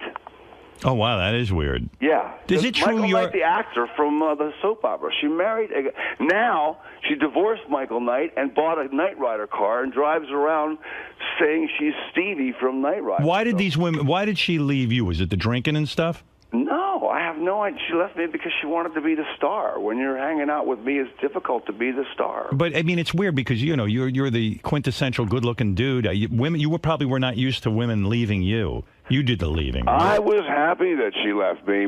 I wish my last one would have left 16 years earlier. But she gave me 2 good, beautiful girls that cost you a fortune, that second marriage, right? Cost me a fortune. But you know what, man? Out of the whole thing is I got fantastic custody of my kids, and I got them in such a wonderful, positive way. You got custody of the kids? I got custody of the kids 6 weeks after I had to go through all this hell with this tape coming out because it was so ridiculous. The drunken tape where you're eating that hamburger thing? Yeah. David, explain to me something, all right? When something like that happens in your personal life, okay, right, and you're a well-known celebrity and your image is squeaky clean, you're like this Baywatch guy and Michael Knight and all that stuff. Do you panic when that first is on YouTube? Where were you when you found out that shit's on YouTube and it's getting millions and millions of hits? I'll tell you exactly where I was. I was doing America's Got Talent. Oh my God! Between shows, and these 2 my 2 attorneys walked in and my agent, and they said, "We have to talk to you. There's a tape." And I said, "There's no tape. I've never made a porno tape in my life. There's no tape." They said, "No, there's a tape." I said, "There's no tape. I don't do that. I think that's disgusting." All right. They said, "There's a tape of you drunk eating a hamburger." I said, "What?" And right. I said, "So what?" I said, who cares? I said, "Yeah, who cares?" I said, "What is it funny?" They said, "No, it's bad." And they said, Is it out? It said, "It's going to be out tomorrow." And I went, "Okay, can you guys come back in about 20 minutes? I got to do a show here." So right. I immediately got very calm because I kind of saw the writing on the wall. God was saying, "Okay, it's time to get your shit together and stop feeling sorry for yourself and move forward." And it was a big. But you're not embarrassed. Like, are you embarrassed the next day to go out? Like, I mean, I commend you for going on. Like, Like. I had to go right in front of everybody and all the contestants, you know. Yeah, but I mean, the first thing I said was, "Anybody know where I can get a good cheeseburger?" What the hell are you going to do? But do you worry about the impact on your career? I mean, were you afraid that your bosses at America's Got Talent were going to fire you because here it is a family show, and now you're on tape drunkenly, behaving in front of your because kid? the first call I got, to be honest, was Simon Cowell. Simon Cowell says, "Darling, it's not murder. You didn't do it. We've all been there." And he went on television and defended me, and Ozzy Osbourne defended me, and everybody defended me, and everybody came and defended me because they know that I'm a stand-up guy. But personally, there's no shame like where you go, "Oh my God, I'm so embarrassed, and I can't show my face in public." I kind of just deal with life in a way of like, shit happens. Shit happens. I mean, it's unbelievable because I think I would be in a panic if that was going on in my life. I would be in a panic because it would be personally embarrassing to me, and I'd say, and it's funny. I should be the guy actually being drunk and eating hamburgers like that because everyone thinks I'm crazy anyway. Yeah, but you know what? For me, it was like they played it 11 million times on YouTube, but it only happened one night. I was doing the producers, and I actually had to leave the producers and go back to America's Got Talent. I was doing both shows at once, and it was just a bad day because I just lost my job on the producers, and I was really enjoying doing the producers and hanging out with Mel Brooks, and I got fantastic reviews, and they had to cancel me out of the show, and it was like devastating. Because of that. Yeah. Wow. You see, that's the kind of stuff I'm talking about. And then in your divorce, it was so bitter. Like she was going around saying, David passes out. And horrible. Yeah. She would say that you shit your pants. Oh yeah. Oh no, she did everything. Yeah. Oh, but I knew that was going to happen. But I just, so I just went to court and kept my mouth shut and let them all hang themselves. And the judge actually sided with you, I guess. The judge was great. The judge said everybody was yelling at the judge at one point. He said, "Well, Mr. Hasselhoff, everyone else is yelling at me. Do you have anything to say?" And I said, "No, I think you're doing a fantastic job." Why do you think? Are you clean and sober now? Yeah. You are. And was that the wake up call, the hamburger incident? No, I was clean and sober when that happened. That was just a one-off night. It didn't make you want to go back to drinking? Like you didn't say fuck everything? No, maybe you want to go back to cheeseburgers. Why do you think you drank so much? I mean, you actually were hospitalized like 12 or 13 times for alcohol poisoning. That's major shit, when you have a disease like alcoholism, it just keeps coming back to bite you in the butt, and you just got to take care of it. Did you ever figure out why? Did you ever, when you were in rehab and they start working on you, did you ever figure out why you drank so much? It's genetic. I mean, all I can think of is it's genetic because some people get it and some people don't, and some people have it for. I mean, you can make all kinds of excuses for it, but you really, this really is kind of like no reason why. No, and kind of no. You can't. Life is good now, though, right? Huh? Life is good now. Life is fantastic. I have a beautiful girlfriend from Wales. 32 years old. She looks like Farrah Fawcett. I'm driving in the Gumball Rally to the Indy 500, where I'm going to hang out with my old team, Mario Andretti. I used to be with the Newman Haas team. Are you going to marry this new chick, or are you saying to yourself, listen, I'm not good at marriage. I've done it twice already. There's no way in the world I should subject anyone to me as a husband? I don't know. I mean, she's so hot. Is she?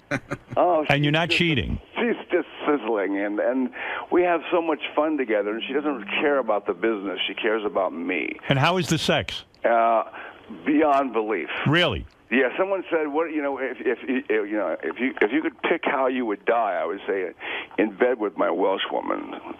Are you going to marry her? Well, she's she did like the Piranha movie because we all watched the Piranha movie together. We went, oh my! There's a reason to marry her. She likes the Piranha movie. I would marry her just for that. And this 32-year-old who looks like Farrah Fawcett. You bang her constantly? As often as I can. Oh yeah, I'm looking at a picture of her. Whoa, she is hot. Yeah, she's unbelievable. Wow. How long did it take you to get her into bed? Like you meet her? Where'd you meet her? I met her when I was on Britain's Got Talent. Right. And she was in the audience, and I walked in, and I said, oh, my God, that's the one. And because it took me a long time to try to figure out how to fall in love with a woman or even how to date a woman because I was so afraid of getting screwed again. What do you do? What is the Hoff move? Like when you see her in the audience, do you have somebody bring her to you, or do you just walk right up to her and say, you're the one? Yes. I walked right up to her and I said, "Hi, you're the one." I said, I don't know what it is. I have. Oh, I know what it is. No, it wasn't that. And she wouldn't go out with me for 6 weeks because she thought I was too old for her. And I said, "Come on, man. You're like 32. I said, I date 21-year-olds. What are you now? 50 what? 59. You're 59. Yeah. And she's what? 32? Yeah, but she's hot. Wow. And you can give it to. How's your erection? Is it strong, or do you use Viagra? No. I'm anti-Viagra, man. I'm the Hoff. I'm like Morning Wood. Here's the story. Here's the story I heard. That you have. What story? I've heard that you proposed to her several times and she's turned you down. No, that was all for Twitter. But so it's not true. And you're saying you give her sex and you do everything to her. You give her anal and vaginal. No anal. No anal. Why? She's against it? No, she doesn't like that. But you would like it. I would like it? Yeah. Well, I think every man would like that. So have you said to her, listen... I think that's actually part of the Piranha movie when you watch this. The piranhas go up the cavities of the women and actually bite off a guy's wiener. Take your thick, hard erection right now and hit it against the phone so everyone can hear how thick and hard it is. Okay. Go ahead. Is it true that, and this is something I've heard before, that Baywatch... That something you've heard before. Yes. Yeah, you know. No, I've heard hanging this. out with Pierce Morgan way too much. No, that you had the opportunity to hire Leonardo DiCaprio for Baywatch. Right. Is that your dog or is that your wood? That's my bird. Nick! Sounds like an insane asylum over there. Imagine being in a birdcage trapped with a Hoff. That's Pete. Did you turn down? Whoa! Okay, hang on. Take I'm a drink. On the radio. Okay. Did you tell the bird you're on the radio? Yeah, the bird is quiet. We just put a camera in front of the bird and it stops. You had an opportunity to cast Leonardo DiCaprio in Baywatch, and you turned him down. You said yes, and he actually brought that up to me after he was starring in the Titanic, and I saw him at an event at Universal Studios, and I said the best thing that ever happened to you was what we didn't cast you, because right now your career would be in trouble. He was. Were you worried he would overshadow you? Was that the truth? He was going to play my son, right. And it was up between him and Jeremy Jackson, and we went with Jeremy Jackson, and because he just seemed more real at the time. And that guy who played your son, he ended up in celebrity rehab, right? I think everybody on Baywatch ended up somewhere in the word rehab. It's like, we lived our lives. We had a good time. Did you no regrets about the drinking and all that kind of stuff? I have no regrets, other than when the tape came out, it embarrassing my daughter because it was unfair to her, and she took that tape to show her dad, this is not cool. I'm scared. And so that was the sad part about it. Other than that, that's the only regret. I mean, you were a legend in the drinking community. I think they clocked you at a .39 or something once, right? I mean, that's amazing. No, you know how drunk that is? I have broken records before. It's unbelievable. And the other legendary story about you and your drinking is you escaped from rehab in a pair of sweatpants. You ran out of rehab just to go get a drink, right? No, I didn't run. I sneakily went over the wall. It was like fun. In 2006. Oh, my God. You were shaving in a hotel in London, and you cut 4 tendons and an artery. No, that's not true. Did you try to commit suicide? No, absolutely not. That's what you tried to commit suicide. No, I did Piers not. Morgan told me. Kill myself. My life is too good. I was actually doing a commercial, and I was at the W Hotel, the Sanderson Hotel, actually. Yeah. And they had a Tiffany lamp. As I was shaving, I was about to be on the set in about 20 minutes. I looked up at my watch, and I went, oh, my God, I got to go. And I hit my head. It broke the frickin' lamp. The lamp came down and sliced 4 tendons in my arm and my wrist, and one of them wouldn't stop bleeding, and I almost bled to death. And I had to go to the hospital immediately, and I got sewed up, stitched up. Did people think you tried to kill yourself? My ex-wife went out and said that, but it was like the stupidest thing ever. So. You would never off the Hoff. Why? Right. Why? It's too great a life. Killing yourself is the most selfish thing in the history of the world. Besides, I have so much to live for. you know, I got to go do the Gumball Rally. We're shutting down Times Square tomorrow, man. But don't you think the drinking was a result of a bad relationship with your parents? Well, why is that funny? Doesn't your father... No, my parents and I were the closest people ever. Hold my mom just passed away 3 years ago, and I'm still hanging out with my dad. And Doesn't your dad still call you Michael Knight? He doesn't refer to you by your name? He has called me Michael by mistake. Right. Now, that's got to be bad. I mean, that's not funny, right? No, it's fantastic. He calls you an imaginary my dad name. used to carry cards around that said Knight Rider's dad. Did you ever... I want the straight truth on this. Did you ever fuck Pamela Anderson? No. You didn't want to? No, there was too many other people around. What does that mean? She had boyfriends, and I was married. Didn't you hang out with her? Didn't you, a couple of years ago, didn't you hang out with Pam Anderson at the Playboy Mansion, and you felt there was a lot of chemistry there that maybe you would hook up with her finally? Yes. Why didn't you hook up with her that night at the Playboy Mansion? I have no idea. Would you like to have sex with Pamela Anderson? No. Why not? I'm afraid. Why? Because you don't think you'd be good enough? No, I'm afraid because just, you know, I'm afraid. I'm afraid. Is she too old at this point? No, she's gorgeous and she's lovely and a doll. I'm just afraid. Afraid of what? Afraid because there was other wankers that were in there before. So you're saying that she's had so much sex you're afraid of what? Disease? I'm just no. I'm happily engaged with a beautiful, hot Welsh girl, so I don't need to have sex with Pamela Anderson. I see. Yeah. Well. Now, are you going to go see Piranha 3DD? See David Hasselhoff in Piranha 3DD. Right. There's been 2 other Piranha movies, I think. Hasn't there? Yeah, it's a sequel. Yeah, this is a Piranha 3D. Yeah. And who are you voting for, Romney or Obama? Get political with me. I got to go with Obama. Yeah? Yeah, I just think his image is great, and I think he just kind of brings the world together. Romney just scares me. All right. It reminds me back to the days of Bush, and I just never trusted that administration. You didn't like him? I didn't trust him. Wonder what's going to be next for you? Next for me. For the Huff. I'm doing the Gumball Rally. Yeah, what is Gumball? That sounds depressing. Gumball is, there's 200 cars that go from New York City to Los Angeles, and it's kind of a sponsor-driven thing, and you have fun. And I'm going to go to the Indy 500. Then I'm flying home for the premiere. Then I'm flying down to South Africa to do a concert, and then I'm going on safari. Concert where? In Germany? No, in Johannesburg. And then I'm going from there to onto safari. And then I'm going on the thing called the Sardine Run, which is a kind of an amazing underwater adventure of sounds horrible. Diving. And then I'm going back to on tour throughout the UK, and I'm working on bringing Knight Rider back as a movie. You ever do Comic-Con type stuff? You know, I have done Comic-Con. Are you going to be there this year? How much money do you get for an intimate experience? In other words, if I want to come backstage, you sign something, and I can take a picture with you. What is it? A couple $100?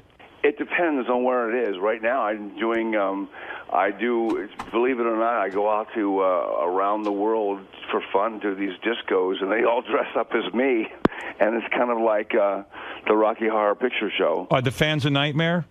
The fans are not a nightmare. They're actually very respectful. Do the fans? They're very cool. Do the fans smell? George Takei from Star Trek, who does a lot of these conventions. No, he smells.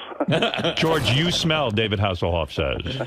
Well, I've never felt him sniffing at me. Yeah, somebody should have kept him in the closet. Do you know, that really is George, by the way. That really is. It really is me. Wow. How are you, man? Pretty good. How are you? I'm fine. How are you? I'm fine. Yeah. Yeah. All right, listen. Hey, where's that Welsh chick you're dating? Is she there now? She's going to meet me in New York, and she's going to be next to me when we do the Gumball Rally, which is just fun. And so she's not there now? No, she's in Wales. God, I would have loved to talk to her, ask her if, how hard you give it to her. You'd love her. I'll bring her on your show. She doesn't love you if she's not going to give you anal. You know, I mean, do you ever say to her, "Hey, like that's something I think we need to do"? Yeah. It has been discussed. Is she the best sex of your life? Yes. 100%. Have you done her 2 or 3 times in one day?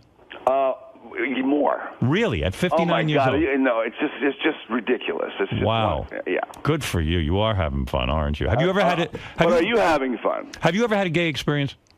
No. You've never jerked a guy off? No. Have you? No, I haven't. I mean, when I was little, a guy, kind of put my hand on his dick, but I knew it was wrong, and I pulled it away. Yeah. No. You've never had anything? No towel snapping? Nothing? No, that's one problem I don't have. All right, listen. David Hasselhoff is doing something with gumballs. That's number one. Times Square. We're shutting down Times Square. But number 2 is Piranha 3 Double D, the world's worst movie, and you'll love it. You mean, in other words, it's intentionally bad? It's if you have absolutely no taste and want to see naked women, blood, David Hasselhoff singing, and David Hasselhoff playing a lifeguard who won't rescue people, this movie is for you. What is it rated? I think it's should be close to X, but it's not. I think it's R, is it? That actually sounds pretty good. I would go see that. You'd like it. It's definitely for your audience. That's why I'm doing this interview. But I also wanted to say hello to you. What do you think of Travolta? You know, I don't know what's going on with him because, I mean, I like John, and I've met him so many times, and he's always been a gentleman, but I don't know. He never asked you to suck him off or to jerk him off? No, never. I can't believe no one would